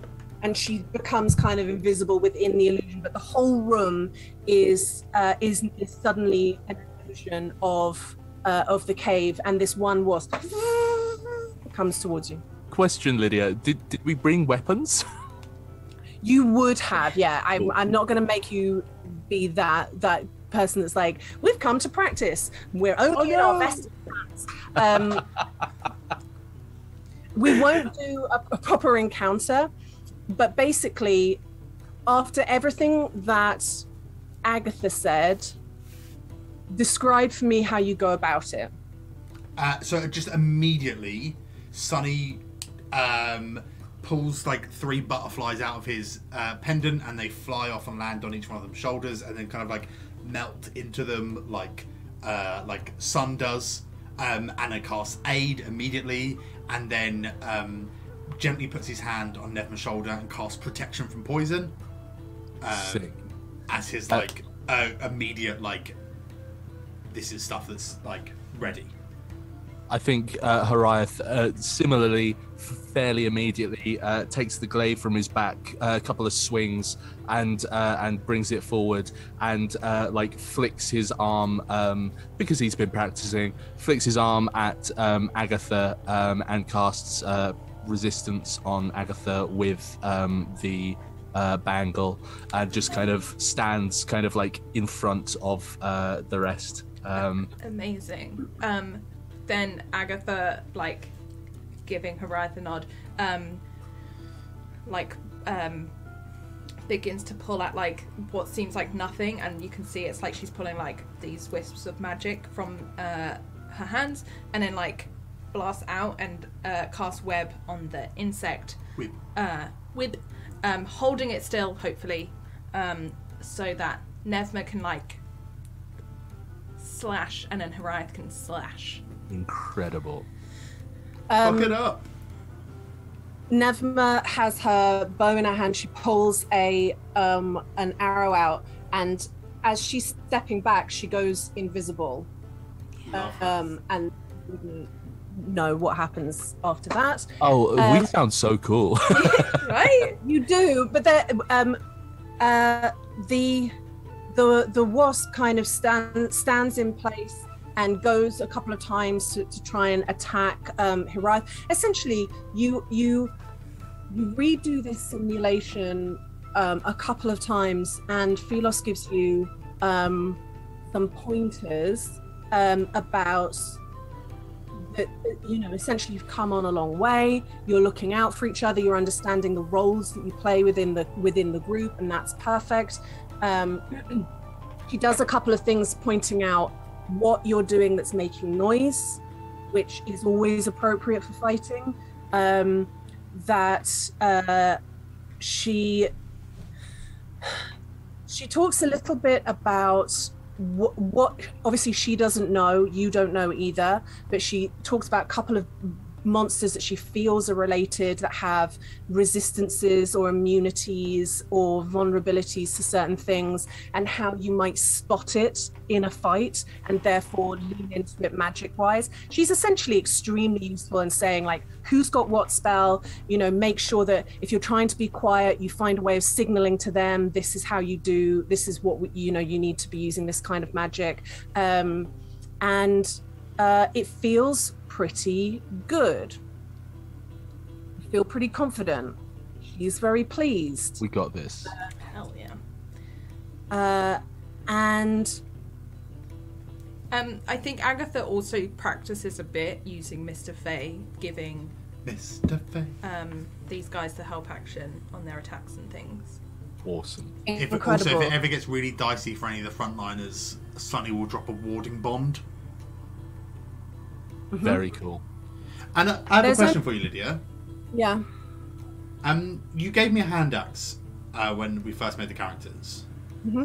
Mm-hmm. I'm gonna make it's a purely flavor thing, and it actually removes the melee option for me. Can it be a boomerang?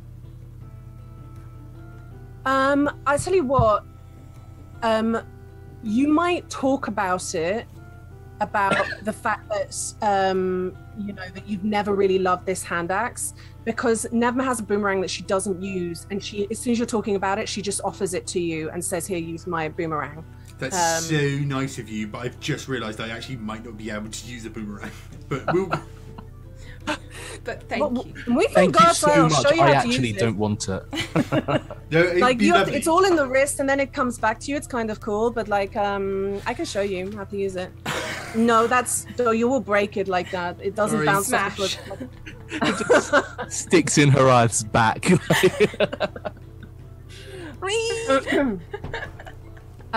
There's one that like the last thing. Elos kind of turns the volume up a little bit on it and brings like 10 wasps in, and that doesn't end particularly well. It's too difficult for you, just kind of get swamped and overwhelmed, but which is a little bit of a shame because you were feeling extremely confident, but Philos is extremely pleased with the work that you do. These aren't celestial, elemental, fey, or fiend, correct? Just within this learning. You don't know. Fucking bit. It wasn't in the information that you kind of picked up on. Fair. I'm just trying to see if I had any like oh shit things that I would do. No, not really. Cool. Cool. I think we did well. Yeah. Learning's always good, and practice makes perfect. Us better. Yeah. Gibbon. Gibbons. Yeah. Practice makes us Gibbons.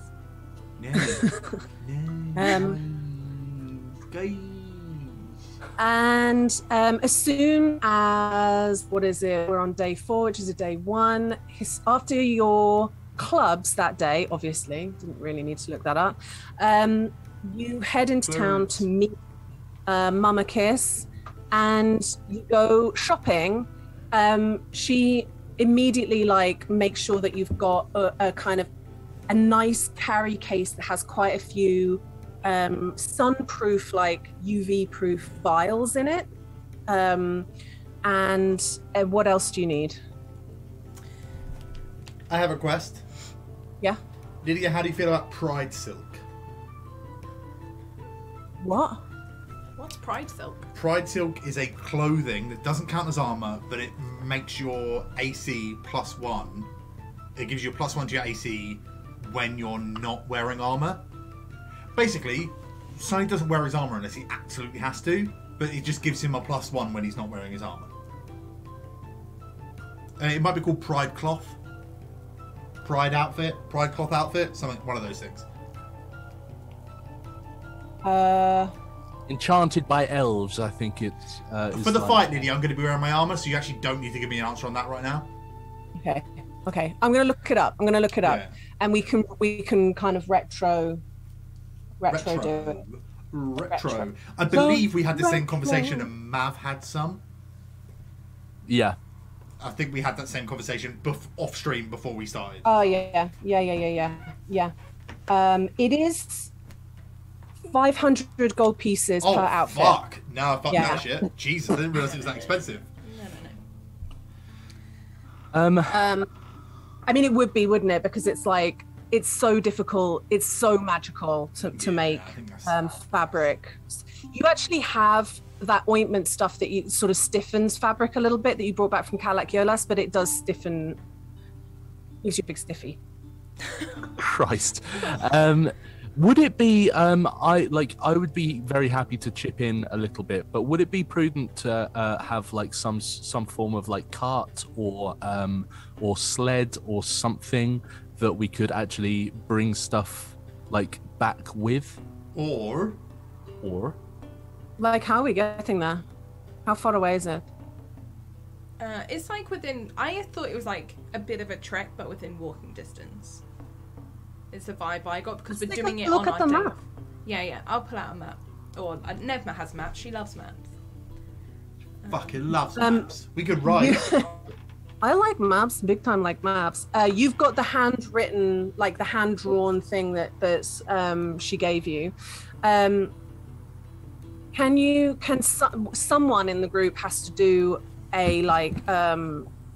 Survival? Investigation. Investigation, comparing the two. It makes no sense for me to do it, because I'm from Fate. 24. Oh, nice! Suddenly good investigation. If you were gonna walk it, it would take 6.5 hours each way. Oh, no. Alright. We could ride. Is it over sand? That would take between 2 and 3 hours each way. Okay, that's more doable. Is it over sand?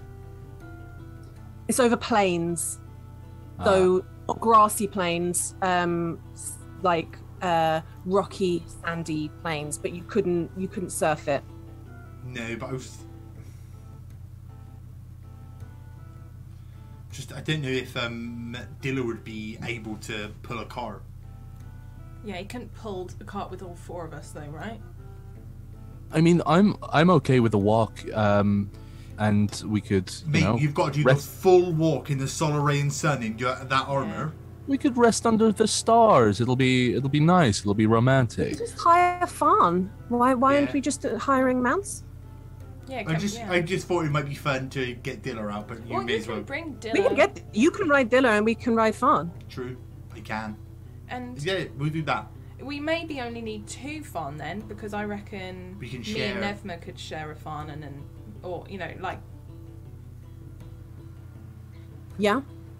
I mean, I'd kind of recommend that we have one each so that we can store stuff in saddlebags. That's true. Yeah. For the sake of time, I'm going to say that after that discussion, you go to the stables, and the deal with that is that Should I get a discount because I'm part of the Mountain Racing Club? No, you do not, but I appreciate the try. A mount costs 1 silver a day. Okay. But if your mount this is like in school charges, but if your mount dies, you are charged 75 gold pieces for the fawn and 20 gold pieces for the tackle that, because some people might die and you carry the tackle back to make. Okay. Yeah. Yeah, the saddle and all that stuff. Got a lobbits. I'm not gonna say it.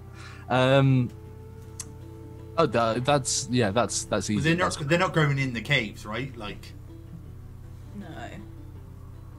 No. We can leave them outside. Yeah, I don't think we should bring them in. No. We can set up a little station outside. I think it's the best thing.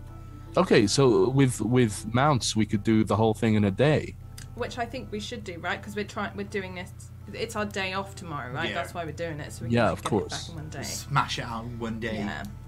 Okay, perfect. So what else might we need? Could I have the healer's kit? Just. Of course you can. Let's you kind of walk to a shop and you look at the kind of various different kits on offer, and which one do you like? There's one here that's a kind of it's white leather, which is quite showy, but then there's black, which I think can get hot. There's one that's kind of a nice brown here. There's a red one here, which is quite saucy. I'll just get the beige. There's not a nice beige on though. I don't know. Any eggshell? I want to increase the resale value, I want it to match my spell book. Can we do it in a nice renter's cream? Magnolia. If anyone has any preference, she'll be like, yeah, I'll get that one. But otherwise, yeah, she'll just go, the brown one. You could get white, and then it will kind of over time it will become a cream. Age real nice. Yeah, all right, I'll get the white one. Yeah. Okay. Thank Don't you. try and age it artificially because they know it's she so easy. Pulls it down off the shelf and puts it on the counter. And as you're sort of standing next to each other, she notices that you're actually wearing you got a pair of gloves from Nevma, didn't you? The the little kind of finger gloves. She goes, she gave those to you. I'm really pleased that you got them. Thank you. Yeah, she gave them to me. I thought they were quite cute because they're cream and that's not really Nevma's colour, but they're kind of her style, and I appreciate them. They're really nice. Thank you. I know. It's exactly kind of what I wanted her to be doing with all of this stuff. You know, gifts are very much part of my line of work, and I like gifts. I like giving gifts. I like getting gifts. I like selling gifts. But don't do you never worry why you're getting the gifts? Do you know what I mean? Like, there's not like an ulterior motive, or like, you know, if it's like not your birthday or something, it's like, oh, why am I getting a gift? You know, of like, that's possibly the saddest. All the things that when I was like training to become a courtesan, you know, everything came very easily to me. I really loved my line of work, and but the hardest thing I found when I first started to work was the gifts. I found it quite difficult. I kind of felt like it creates power in one person and obligation in another, and I found it's very uncomfortable. But then it goes against my feeling of like I'm a skilled worker and I can really change people's lives and all of this kind of thing. But then over time, what I realized was, how do I say, I call it the deficit. And I think of it a little bit like this. People, sometimes they see so much worth in you, and then they see your material possessions, and they see this deficit between how they think about you and the things that you've got. And it's very much a very innate urge in all living things to close that deficit up. They give and they give and they give, and it's not, there is no true altruistic action. It is just makes them feel good to close that deficit. And you know, this is, she looks at the gloves and she shows like the kit. These are gifts. Well, I mean, don't get me wrong, there's always bastards out there who give and they expect back, transactional. But gifts are not transactions. They are closing that gap between the worth that they see in you and how they perceive things that you have in your life. That's the way that I see it anyway. You know, my sweet Nevma sees immense worth in you, and she wishes to fill that deficit respectfully. Okay, like using Nevma, for example, because I see great worth in her as well, but I don't have the means to, like, give her things or show her that thing back, you know? So then... It is a great privilege to be able to do it, for sure, but I bet if you had 10 gold and you saw something she wanted, I bet you would buy it for her, you would give her it, or you would, you know, you give things that don't cost money. You give your time and your heart and your spirit and your love, you know. That makes sense. That really makes sense. It is nothing to do, you know, in many ways, if it helps think about it like this, it really has quite a little amount to do with you and a lot to do with the gift giver. What they want, it makes them happy, or it solves something, it solves a sum that doesn't add up in their hearts and minds, and giving helps that sum make more sense. Oh, okay. That actually makes a lot of sense. Agatha's just like, why has everyone been talking about Kai for the past 4 days? Yeah, like, well, everyone's talking about Kai. While we're shopping, because I've been thinking about this for a while since Nevma mentioned she loves maps. Agatha's been wanting to buy her like a cool map of Solerea, like, because I feel like Agatha would know, like, oh, this is like the touristy one, here's an actual good one, or like this is a cool interesting one, which was before they changed the main high street to be this one, or, you know, that kind of thing. So can I buy that map of the sewer system? Oh, it's really interesting, actually. It's actually the map from the Canberra Real Ale pub tour in 1996, which was actually the first time they did it and included the city centre. So, and it's really interesting because that city centre's not there anymore, and you won't see it on any other maps, but except this one, because and it was the only pub crawl that you could follow via canal. You find a really, in fact, I know where you would find a really good one that is like not for tourists, and beautiful and well made. It's in the shop called Say the Word that is owned by George. Okay. And it's beautiful. It's actually like not just ink, but also like watercolor underneath, so it sort of pops out really nicely. Roll me just a quick persuasion check for the price. Oh dear. 10. 3 gold for that map. George doesn't even give Agatha a discount. I'm persuading George. That is discount. That's discount.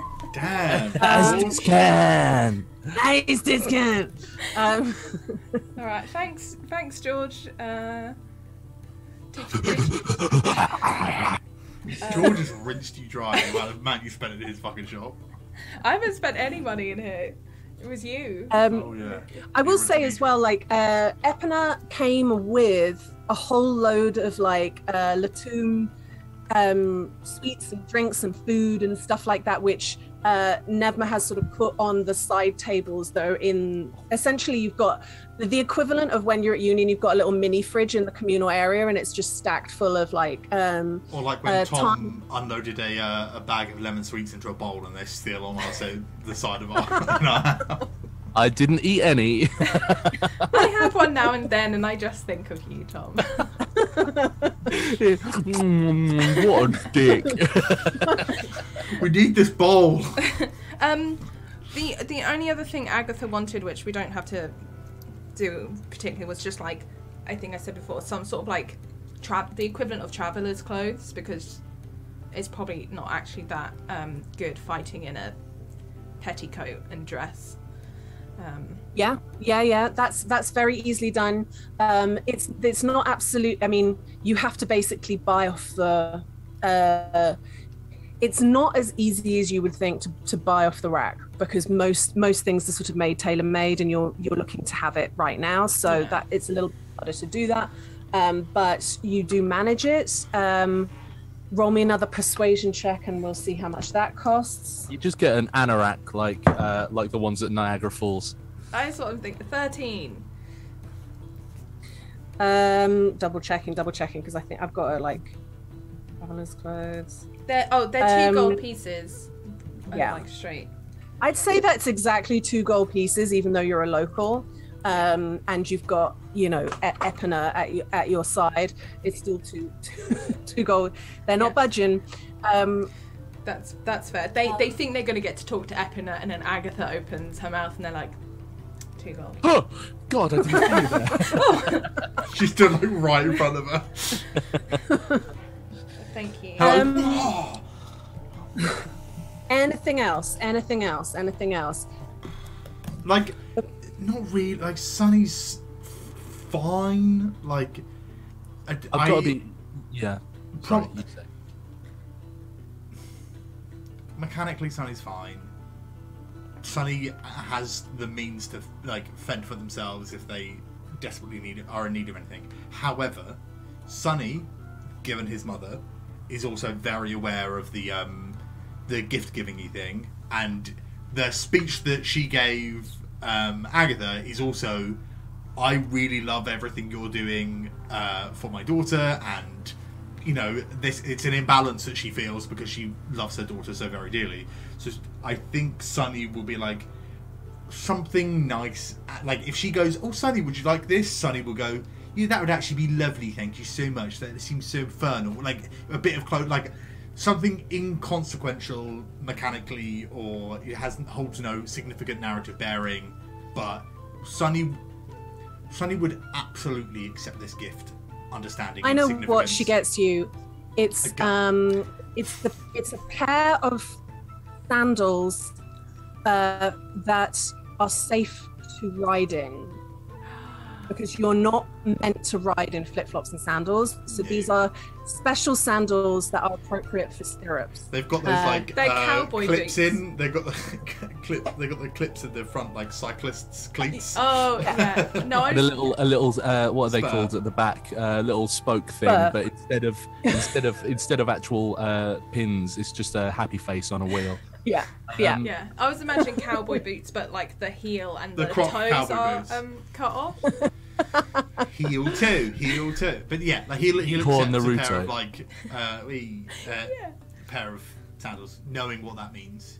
Thank you so much. Like I really appreciate this. Like I'll definitely wear them.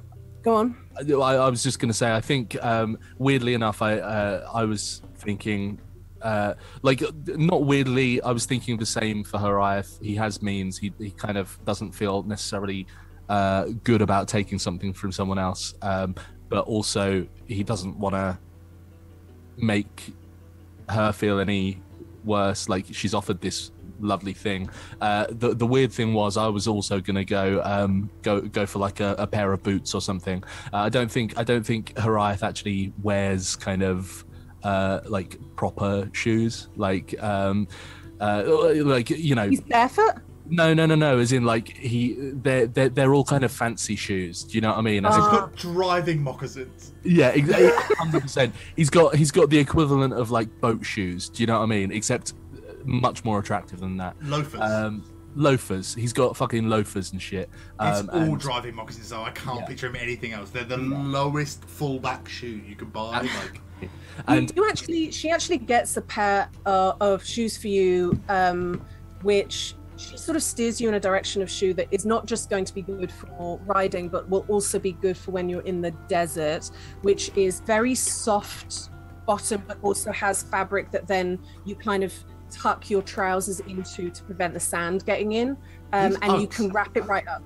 Pardon me? These Uggs. Then I can promise you they're not Uggs. They're my most loathed item that exists on the world. No, they're kind of like cowboy boots. If you made slippers out of one extremely long scarf. That sounds absolutely perfect, and he's incredibly thankful grateful of that. I'm with you.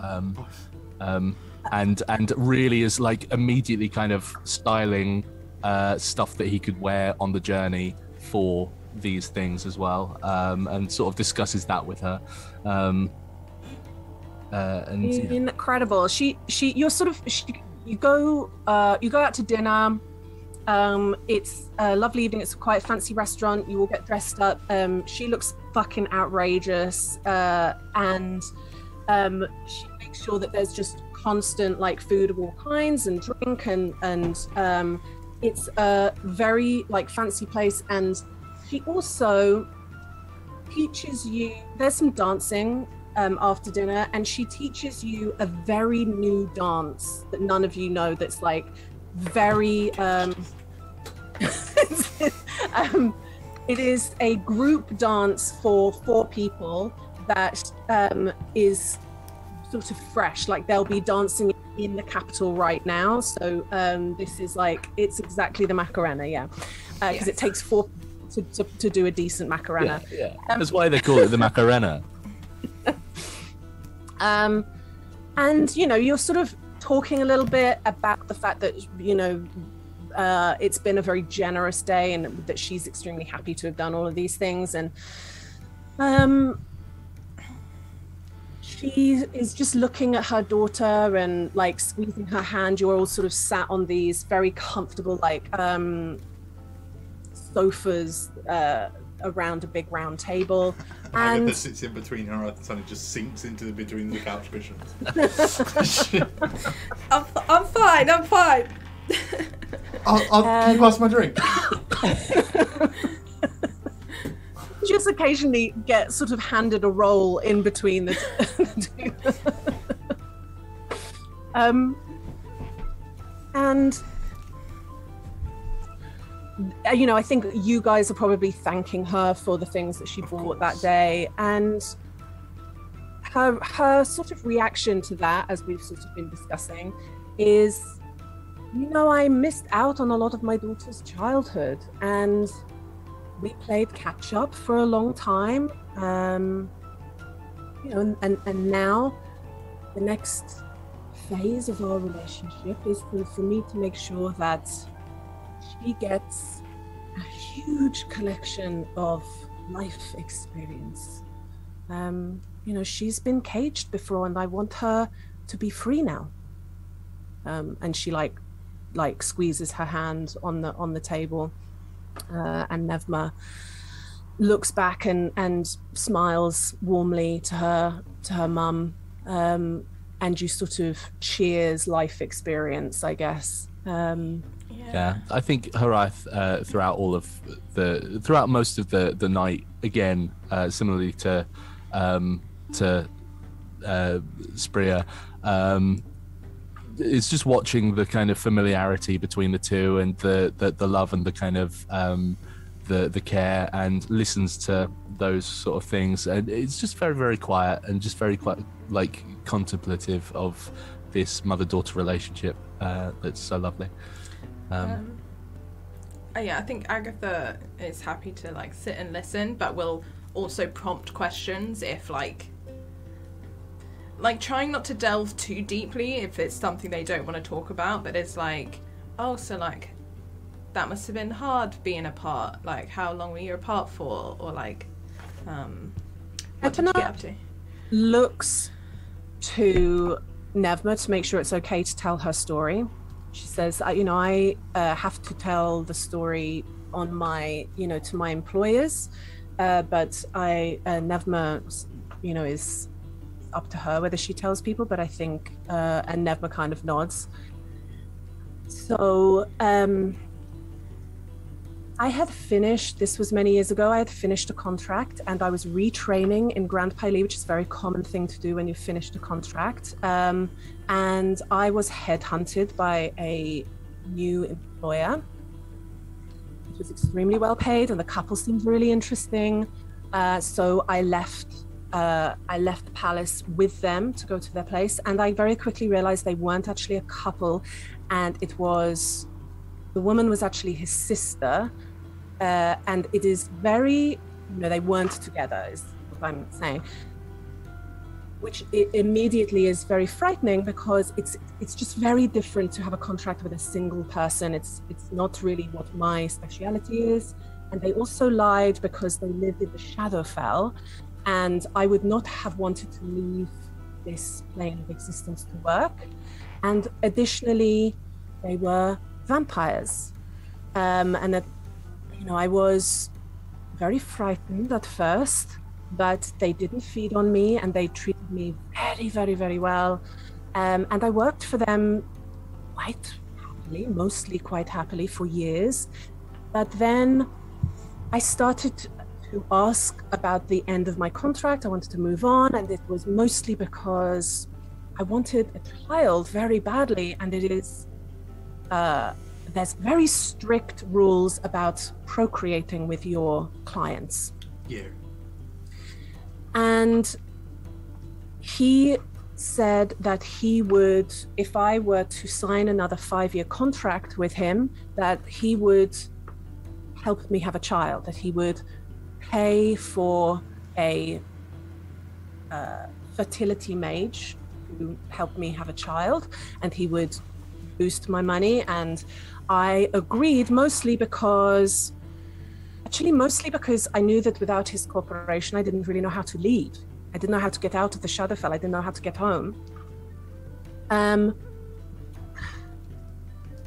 So then, once I had signed it, he did not order a mage.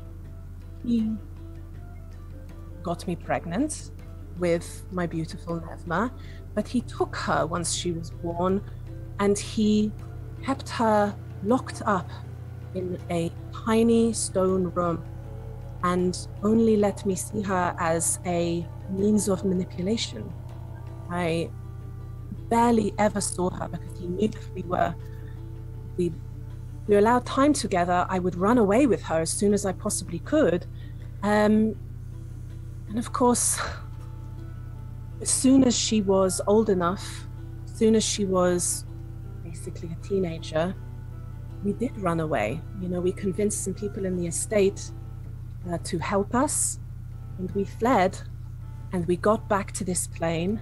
Very difficult, very trying times, and we had to be on the run for a long time because he was looking for us. He wanted me back, and he would have killed Nevma as a way of punishing me. He was threatened to do so. It took us many, many years, many negotiations with very powerful people, favors from powerful people. And then finally we were assured we were safe.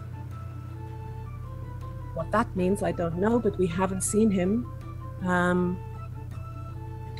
And I was free to take long-term contracts again, which is, you know, sometimes a little bit hard when you've got a teenage daughter in tow. So it was kind of perfect timing when the Divisia representative was in Lampari, when I was offered a contract with Lord and Lady Gotham of Latoum, and everything just worked out kind of perfectly. So he could come here, but it was, you know, hard. I mean, we got a good, 10 years together, where we could get to know each other. The timing was kind of perfect in all of that. Yeah. You're so glad that you guys are in a position to take advantage of the opportunities that come your way now. I think it sounds like it would have been really difficult. Yeah. You know, it's I'm very glad. I'm not saying I would recommend that experience to people. It would not be the selling point of taking the ring, but that terrible man did give me my beautiful Nevna. So it's not a sad story. It's a happy story. Some of the prettiest flowers grow on graves, you know? That's very true. Yeah. I can't imagine cloister dodeca without Nevma, so... It wouldn't be cloister dodeca, would it? No. And I'm telling you something, I sure as shit wouldn't be feeling as comfortable as I am about going into that bug cave. Oh, yeah.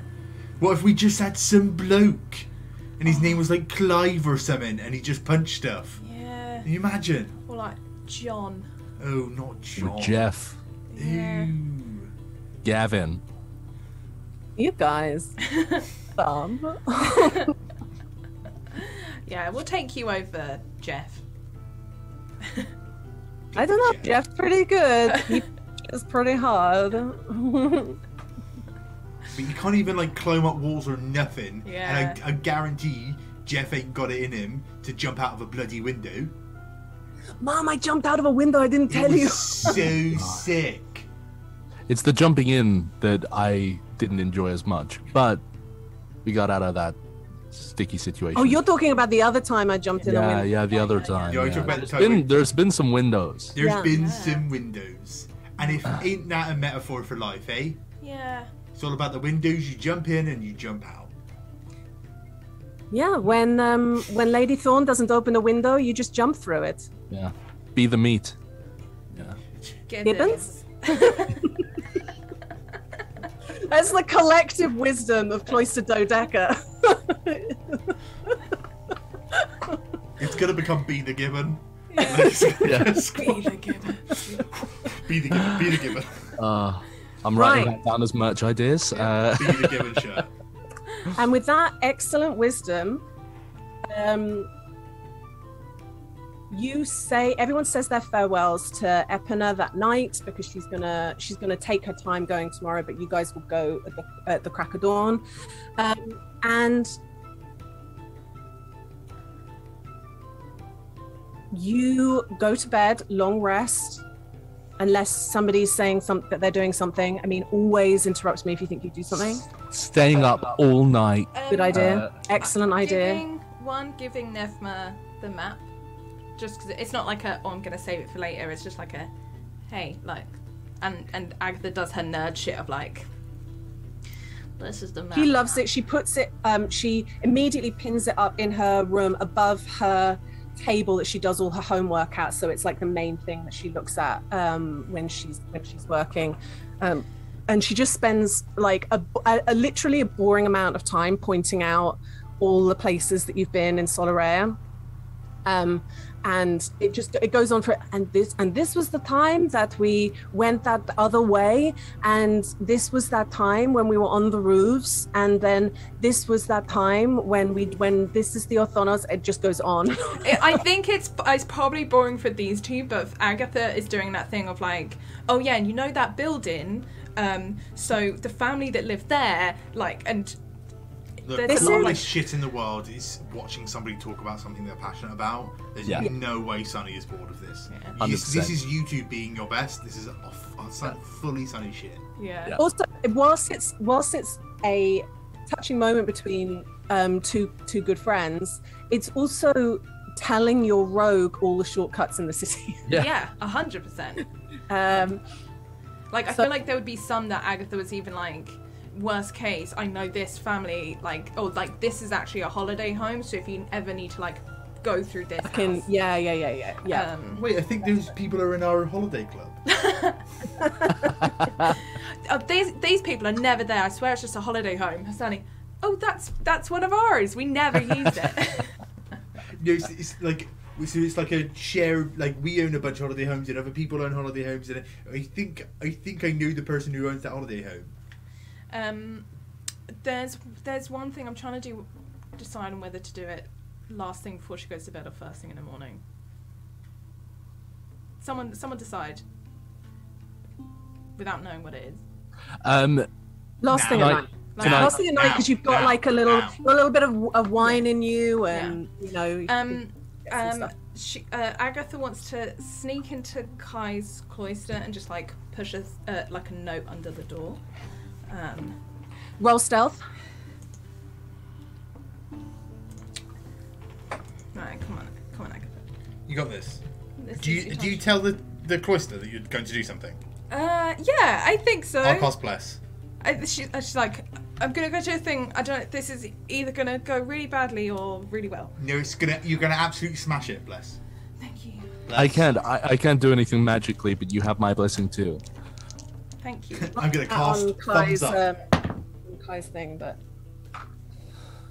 it's not good. 11? 11's not terrible. 11's okay. 11's above average. It's above average. It's above average. I love the conviction in your voice. It's fine. It is quite late. Yeah. So that is on your side. Like all the doors are like shut. Just has that kind of strong smell of toasted coconut in the kind of shared area of the cloister, and you step up to Kai's door, and as you're like real low trying to like push it through the crack, it's like the crack is actually kind of smaller than you thought it was going to be, so you have to like unfold it and to try and make it thinner and get it in, and the door just opens and goes, "What, Blocker? Oh, hi. What? I mean, what's going on here?" Nothing. I do beg you to stand up. Yeah. Yep. Here. And she just pushes this piece of paper to her chest and goes, bye, and runs. And it's on one side it just says, I need help with this spell, and then signed aggro, and then Lydia, I'm gonna send you something. Haha, she's the DM now, Lydia. Now I have things to Sneaky say. mom. I assume this is going to go in the Discord after. Yeah, I will. I sent it to you on WhatsApp. I don't know if you can see it. Oh my god. No. Oh, it's fucking not, is it? I told you it's really dorky. It's fucking not. What do you think it is? If it's what I think it is, it's fucking not, is it? Range 30 foot. Yeah. Duration 5 hours. Target one creature to request to be a date to the prom. The target can choose for this to be a romantic or platonic by taking a correlating fabric. Verbal somatic components, fairy wren fabric for romantic or great mist fabric for platonic. If the spell fails or the target does not wish to be under the spell, both target and caster have all memories of the spell and subsequent conversations taken from them and it is not spoken about ever again. That is the cutest shit I've ever heard. You take off down the corridor, right? He reads this and he just says... I think Can you please Agatha, roll an athletics check? Because I remember that Agatha's actually buff as fuck under that. she is, but I will say she's running away, but she's Round the not corner of the door. Chase me! No, but she also doesn't want to go running back into the room. Like, she's like, she would run to like outside their cloister and just be like, okay, I need to breathe. Oh, okay. That's good. That's 14. He rolled a 17. Oh shit. Runs after you, and the first thing that you feel is like this breeze whipping up the corridor as you're running, and as he like grabs your hand to like stop you from running away, this like wind kind of encircles you, so that you're sort of having this like private conversation in this almost like tornado. And you can sort of feel like there's posters and stuff being pulled off the walls and so on. It's really intense. There's a gnome student going, wow! Sorry, Sarah, I'll make it up to you. And he just My professor smiles at you and then says, I had something planned. And he kind of puts his hand into wind as it's whipping round, and a bunch of like hits into his hand, and as he pulls it out, it's a small posy of artificial flowers made out of fairy wren fabric that he hands to you. Oh shit. That's much cooler than my way. It does seem like every time I speak it's frankly awful, so I wanted to do something that didn't require that. Same. Well, this took a turn. Yeah.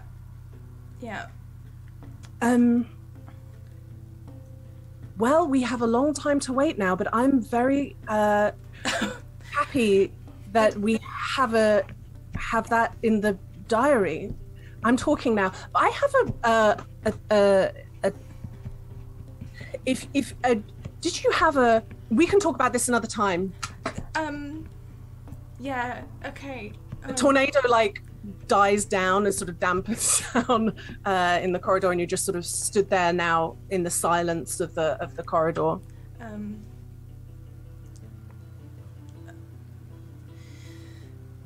Good. Wait. If you wanted to get a frock made, we could have matching frocks of the appropriate color. I have a tab at the tailor's in town, and we could just get that. I just kiss him so he could stop talking. He pulls you in close and reciprocates. We just make out for a bit, and then Agatha's like, "Oh shit, I really do have to go. I have to be up really early tomorrow." You leave as he's just still standing there, really surprised by everything. Sorry, we can talk about it later. I can't think about it right now. Be safe. I'll try. Let's just run it. Can I deadly seriously? When the tornado thing happened, I 100% pure, like, I would have put actual money on it. Thought he was going to say the safest place to be is in the eye of a storm. Because it's, yeah, exactly, Tom. Like, I was like, it immediately came to mind. I was like, that would be cheesy, disgusting. 100% he's going to say that. Perfection. Absolute perfection. Wow. You guys haven't even seen the thing. It's like a design spell scroll. Fucking beautiful. That's amazing. I mean, I had a couple of bits and pieces to do, but fuck you, because that was amazing. Do them. I just felt so much pressure. I was like, she's got to do it. She's got to do it. She's got to do it. I think chronologically it tracks, because I think Horiath is sort of like in his room, kind of getting ready for the day ahead, and sort of like it's getting on in hours kind of thing, and he takes the healing potion out of from the raffle, and writes a little note and just sort of pops it outside Agatha's door, saying, and the little note says, barely a drop in the ocean of the deficit. Be safe out there. And then he goes back to his room and straightens his hair, kind of cricks his back, and takes the stone and activates it after a few deep breaths, and says, Isolde, I got your package. Thank you for the wine, and thank you for the water. They'll come into great use. I'm off on a hunt tomorrow, and as you well know, I'm perfectly excited for it. I will speak to you at greater length when we get back. Thank you for your brother. And then sort of deactivate the thing. And if I need to roll a deception, yeah, why not? Let's just see what that would look like. For sure. That's lovely. Fully trying to act the part.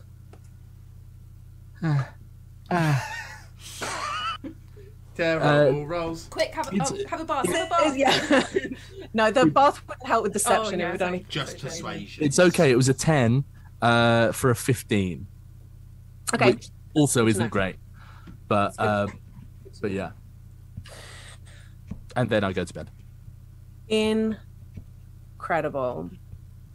You guys wait. The music's gone altogether. You wake in the morning earlier than normal time so that you can kind of be up and out. I'm sort of going to say a lot of things like you've packed enough food for the day, enough water for the day. I'm not going to be that person that requires you to say out loud that you've, brought your sun cream. So I actually don't need sun cream. I'm quite lucky in that regard, especially considering where I grew up. You take the path that is north, I think we said. No, east of out of Solerea, which is probably a new route for everybody, because Grandpa, you bamfed when you travelled Hiraeth, and anyone that would have, I think Sunny would have come in from the west, so it's new for everyone. And Agatha has her, if I take one more step, this will be the furthest I've ever been. This will be the furthest I've ever been. It is a kind of dry wasteland. There's not a lot of farmland this way, and sort of scorched trees and shrubs, and it's a little bit on the bleak side, but it's also has its own beauty, much like kind of untampered with Wild West, I guess, for want of a better word. I don't know what the appropriate language is for that. And who wants to roll the survival check to get there? Cool. Are you really roll good? Survival. No, sorry. I was pointing to you and then pointing up the stream. Yeah. I assume me anyway. There's no way I can assist. No. I mean, if you have, actually, Nevma has, so she can give you the help action. Okay. This is just what the whole of your world looks like. 23. 23 is. No, not all of it. That Some of it's beats. wet. Yeah, like if you keep going in this direction, you'll get somewhere real wet. Not like the ocean, but it's jungle. I'd like to see that at some point. But when we go on our holiday, we can take a road trip instead of teleporting. And you can see lots of the world. Agatha can too. That'd be nice, yeah. This is actually the furthest I've been out of the city, so... Oh, I can still see... I could speak to George if I wanted to. We're not that far. George! That weird guy's looking at vultures. Look at him. I was just about to say, you see somebody drawing vultures. Nice. It sort of goes by. You're beating the heat by getting out so early, and it is not even midday when you get to a.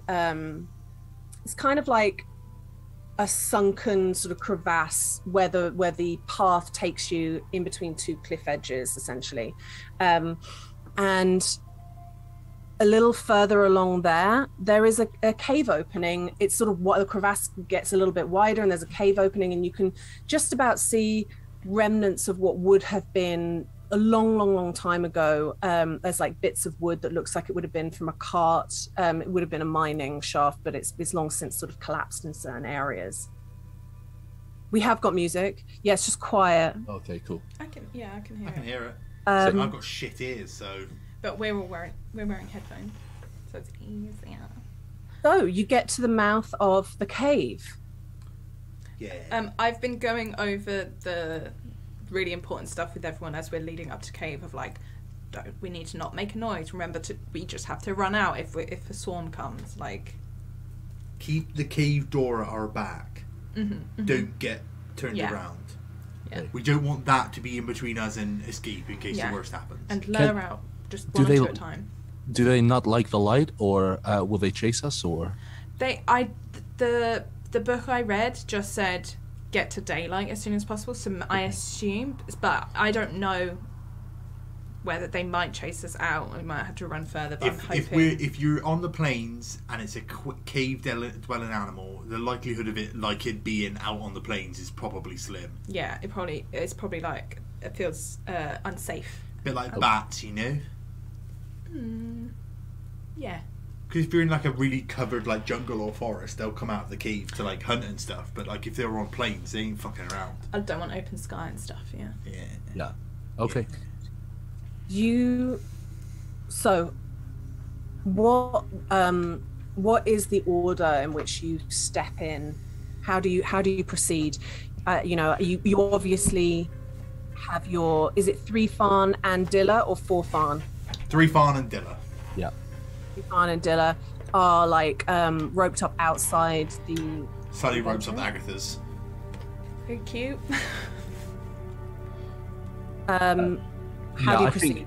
I think I'll go first at the sort of spearhead with sort of someone to kind of guide, hopefully. Yeah. Well, I assume it's not single file yet, so can we go Hariath, Nebma, Agatha, Sunny? Yeah. Like 2 by 2. I think that's the general vibe, yeah. You step in, and it is immediately much colder and much darker. In fact, you only you only have to walk in like 15 feet before you're in that situation. Is if you look forward, it's pitch dark, and if you turn back, you get like dots in your eyes because the mouth of the cave is just white light. Additionally, well, somebody roll perception, whoever wishes to tell me if you have dark vision or not, by please barking at me. I've actually got dark vision. I think I'm the only one who doesn't have dark vision. I also don't. Oh, you don't? Okay. Oh, what a shit elf. A 17, Lydia. And I have 60-foot dark vision. 17, which isn't, like... Hariath's passive perception is 14 and Agatha's is 15, so... My passive is also 15. As you go in, there is this darkness, and as you move further in, there's like a wider cave there. The first bit as you go in, which you go 2 by 2, and the further you go in, the more it narrows, and you sort of turn a corner. Once there is really no light at all, your eyes perceive this glittering substance on the walls, just in certain areas. It's almost like, have you ever seen like where a snail has gone and it kind of glitters oddly? But it's very much like on top of the stone. For you two, you wouldn't see it because you're now completely in darkness. I'll message Nevma like these observations, and I'm just going to keep a hand on Agatha. Well, I'll keep a hand on you. Yeah. Yeah, I'll put on Sunny's shoulder to guide, because I can cast dancing lights, but I'm waiting. But because Nevma can actually see, I'll message her the observations. I'll be doing the same with Nevma, just a hand on shoulder kind of thing. You proceed forward, and the path becomes small enough that you have to go one by one. And in fact, in certain areas, you sort of scrape your shoulders either side. And all 4 of you would begin to feel and hear something, which is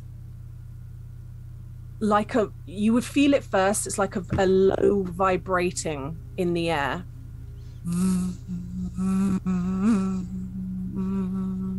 Just very, very far away, but it immediately, you kind of feel it in your rib cage. You feel it in your lips and in your fingers. It is very palpable in the air. Yeah. I'm gonna cast aid on the 3 of them. You have aid. So, up to 3 creatures, the 3 of them. Your hit point maximum and current hit points increase by 5 for the duration. That duration is 8 hours. Oh shit! Nice. Okay. It's not a concentration spell either, so that is just your up. hit point max, so the amount you can be healed for the next. Yeah. Awesome. So we feel this in our bones. Absolutely in your bones, and it is not only in your bones, but it is, because it's a vibration kind of that's absolutely going through your whole body. That is a similar feeling to anxiety. So it's hard to stay calm, especially as every step you take forward, 2 of you are trusting so much, because you are stepping through complete darkness towards an increasing vibration, buzzing kind of noise. You feel these walls that are so close start to open up a little bit.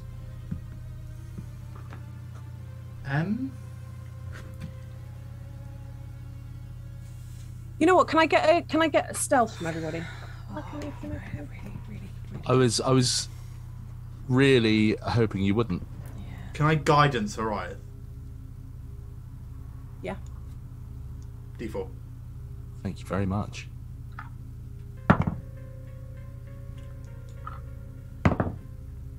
Cool. I got an 18 with 13. guidance. 17 for Agatha. 13. 13. I rolled a 10. That's okay. You are having to go very slow, because I think if you were walking at full speed, I'd ask you to roll stealth at disadvantage because you can't see where you're going. So in order for that to be a regular roll, I'm just saying going insanely slowly. Yeah. But the walls are opening out into a kind of wider space. Sunny, as you get to a position where you can look over, because I think Horiath is first. Is that right? I think if we went single file, it would probably go Nevma, Horiath, Yeah. Sunny, Agatha. Yeah, because we're being led. Yeah. Nevma messages, sort of comes to a stop before you move properly in, and messages back to pretty much everybody. This is a big space with one exit out, which I feel like we need to be very careful looking through the next place because we want to see them before they see us, yes? Mm-hmm. Yeah. So I'm going to go forward and take a look round. You guys stay here, but it wouldn't be terrible if this is where we fight, okay? Because it's an open space. And she's going to stealth forward. I'm going to then reach out and put my hand on Harath's back so he knows he's not just stood in the dark by himself. Yeah.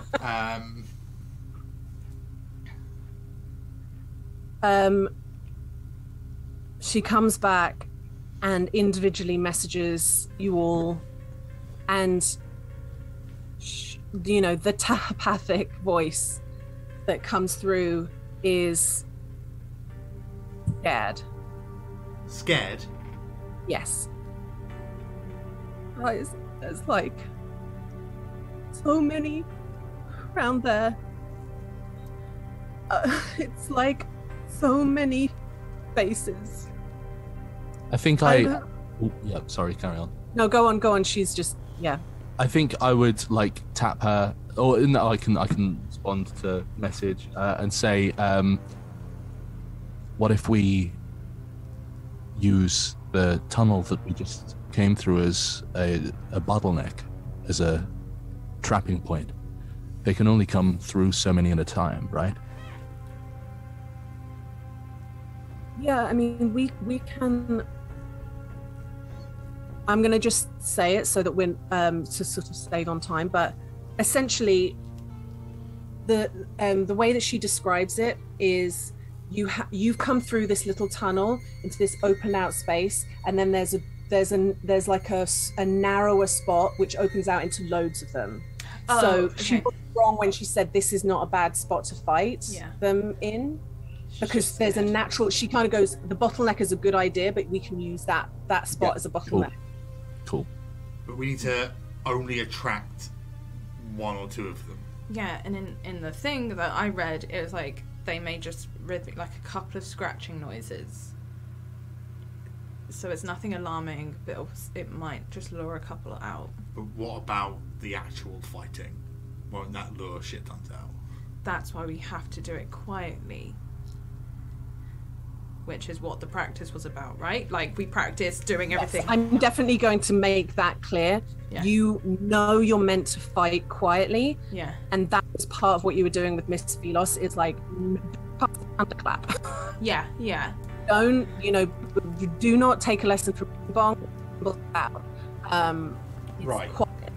In which case, do we want to get into position? Yeah. Look, right. We're gonna have this place to our back, and we can go whenever we feel they need to go, right? If someone shouts run, we all go. Mm-hmm. Yeah? We all go, and everyone gets out. Like, just get out. Right? Yeah. If someone really feels like it's going bad, we all get out. Mm-hmm. Right? We need to trust each other. And look, those of you who can't see, I can cast Dancing Lights in this room. Do you want to get that ready? Never. Do you want to make the scratching noise? Let's all get into position and tempt them, and also we'll stay this entrance side of the area rather than that entrance side of the area. We'll stay by where we. So just any like flashes of light won't wake any of them or nothing. Yeah.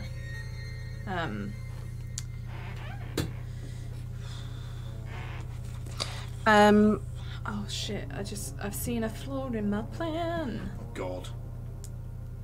Everything's concentration. Everything is concentration. She's going to use prestidigitation to create a scratching sound on the other, like away from where all of you guys are. That's going to pull one through so that you can see it before it sees you. And I'm going to have her roll Arcana to see how like perfectly she gets land and how perfectly she gets the like level of noise. But what I'm assuming is this: you're holding dancing lights for the moment that you start. Anyone else got anything held? I'll be holding an action with, I think I will try and be as close to the entrance of that funnel as possible. so that I can hold an action to basically just bring the glaive down like an executioner's kind of axe as soon as possible. I'll say this: if you are really wanting a particular area, because you guys talked about trying to kill clean, we'll use those sort of those basic rules of like the AC goes up if you're going for a particular like spot on them. Cool. I'll cast guidance on our boy, Hariath. Awesome, and I do this the same as I did with in the training. I cast resistance on Agatha. Thank you. Do you have to pick a damage type for that? No. Oh, sick. You hear over on the other side of the little kind of over opened out cave area, the noise that Nevma makes is like the sound of a crying child. Absolutely horrible. It's quite like it's that soft sobbing, like they're crying into a pillow, and you hear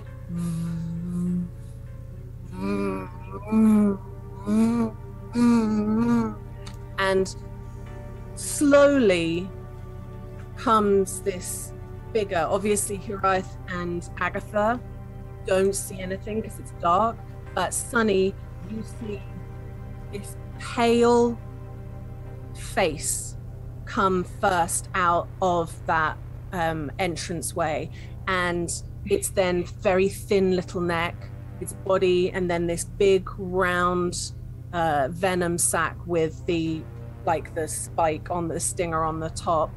The wings are going too quickly for you to be able to see it, and it is moving towards the sound of a crying child that would be the other side of a rock, essentially. So it sort of is moving to see round the back of the rock, so it actually gets quite far into that moment. And we will pick it up here next week with rolling for initiative. Lydia, this is not the one that you actually keep to time. This is the one that I was so ready to go for. I know, I was really excited. I would like to say though now, because I know I'm going to forget next week, I want to say a really big thank you to Joshi Longlegs, because he has really helped me like build this horrendous creature that I already kind of like had in my mind from before. How to build a better bug, there's been like a frenzy of voice notes that's like, what about this? And then, have I made this too difficult? And is that, what's more scary, this or this? Great. If we die, we'll blame Josh. I was about to say we have two people to share our anger at. Yeah. That's what I'm doing by thanking him, is going, when you send the hate mail, not to me. This is what Lydia did with me the last Divisia game they played off stream, which was Lydia was like, play the bad. Yeah, not only play badly, I helped you build the Bard Lich, which was I won't say any details because an example of that could come up in a game one time, and I think it would be, having that reveal in game would be very fun. But like Lydia going, oh, what about this? What about this? And I was like, oh, well, you could do this, you could do this. And she goes, do you want to play him? It's just like, sure, I'll play this terrible person. Oh, well done, everyone. Well done. Well done. Smooches. Smooches. Klaxon. That's too much. Yeah, I think the answer to the success of that relationship is less talking. Yeah. Less talking, more smooching. Yeah. A little less conversation, a little more action. Baby. Yeah. Great job, gang. Great job, gang. Dragon Age tomorrow, 1 p.m. 1 p.m. 1 p.m. Be there or be not there. Yeah. Do you know why they say be there or be square? Because if you're square, you're not around. Oh, okay. That's actually not it. I believe everything you say. You really do. It's very lovely, but it's really ill-advised. Gibbons. Guys, all this stuff goes up on YouTube, you know. Thanks to Michelle. Yeah. Who puts it all up. That's Thank you very much. Very wonderful. She incredible. Good friends Dyson Slice. Good friends Some Other Heroes are going to be back. Chris, please confirm 4th of September. Is that a Sunday? It feels like a Sunday. It is. It is a Sunday. And do you know why I know it's a Sunday? Because that Thursday, the 1st of September, I'm having to spend the entire day at a horse sanctuary. Nikki, amongst horses. Sounds like your favourite kind of day. Is people. Yeah. It's really bad because I was like, oh yeah, it'll be fine. And then they were like, so our first visit is going to be to the horse hospital. And I was like, she's really, the woman's really trying to do a number on me to get me to. I'm also going to see donkeys, so you know, not all. I love donkeys. Love Donkeys donkeys. Yeah, thanks everyone. Thank you everyone for joining. Thank you.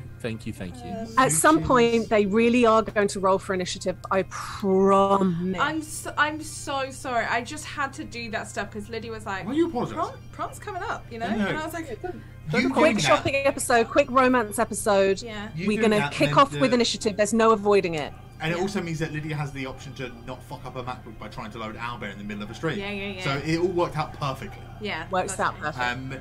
Guys, itch.io, NikkiEllison.itch.io, you know, it's on my Twitter. Yeah, some really fun games. Itch.itch.io. You guys have, a lot of you guys have seen us play these games, you know, You Are 100 Goblins, Scramble Wizards. Love Scramble Wizards. Scrabble Wizards. You know, we've had a lot of fun doing all of those things. Lots of exciting stuff coming in the future. As Scott said it very perfectly there, Michelle. How dare you be the highlight of that episode? Absolutely. How dare you? No. I'm going to bully Michelle to put the spell that Agatha made in the Discord. Yeah. It's really dorky. It's very cute. It's super So dorky. good. Have a wonderful evening, guys. Michelle and Lydia will see you tomorrow. It's And tomorrow, the rest of us will see you next Wicked Wednesday. Yes. Bye. Bye.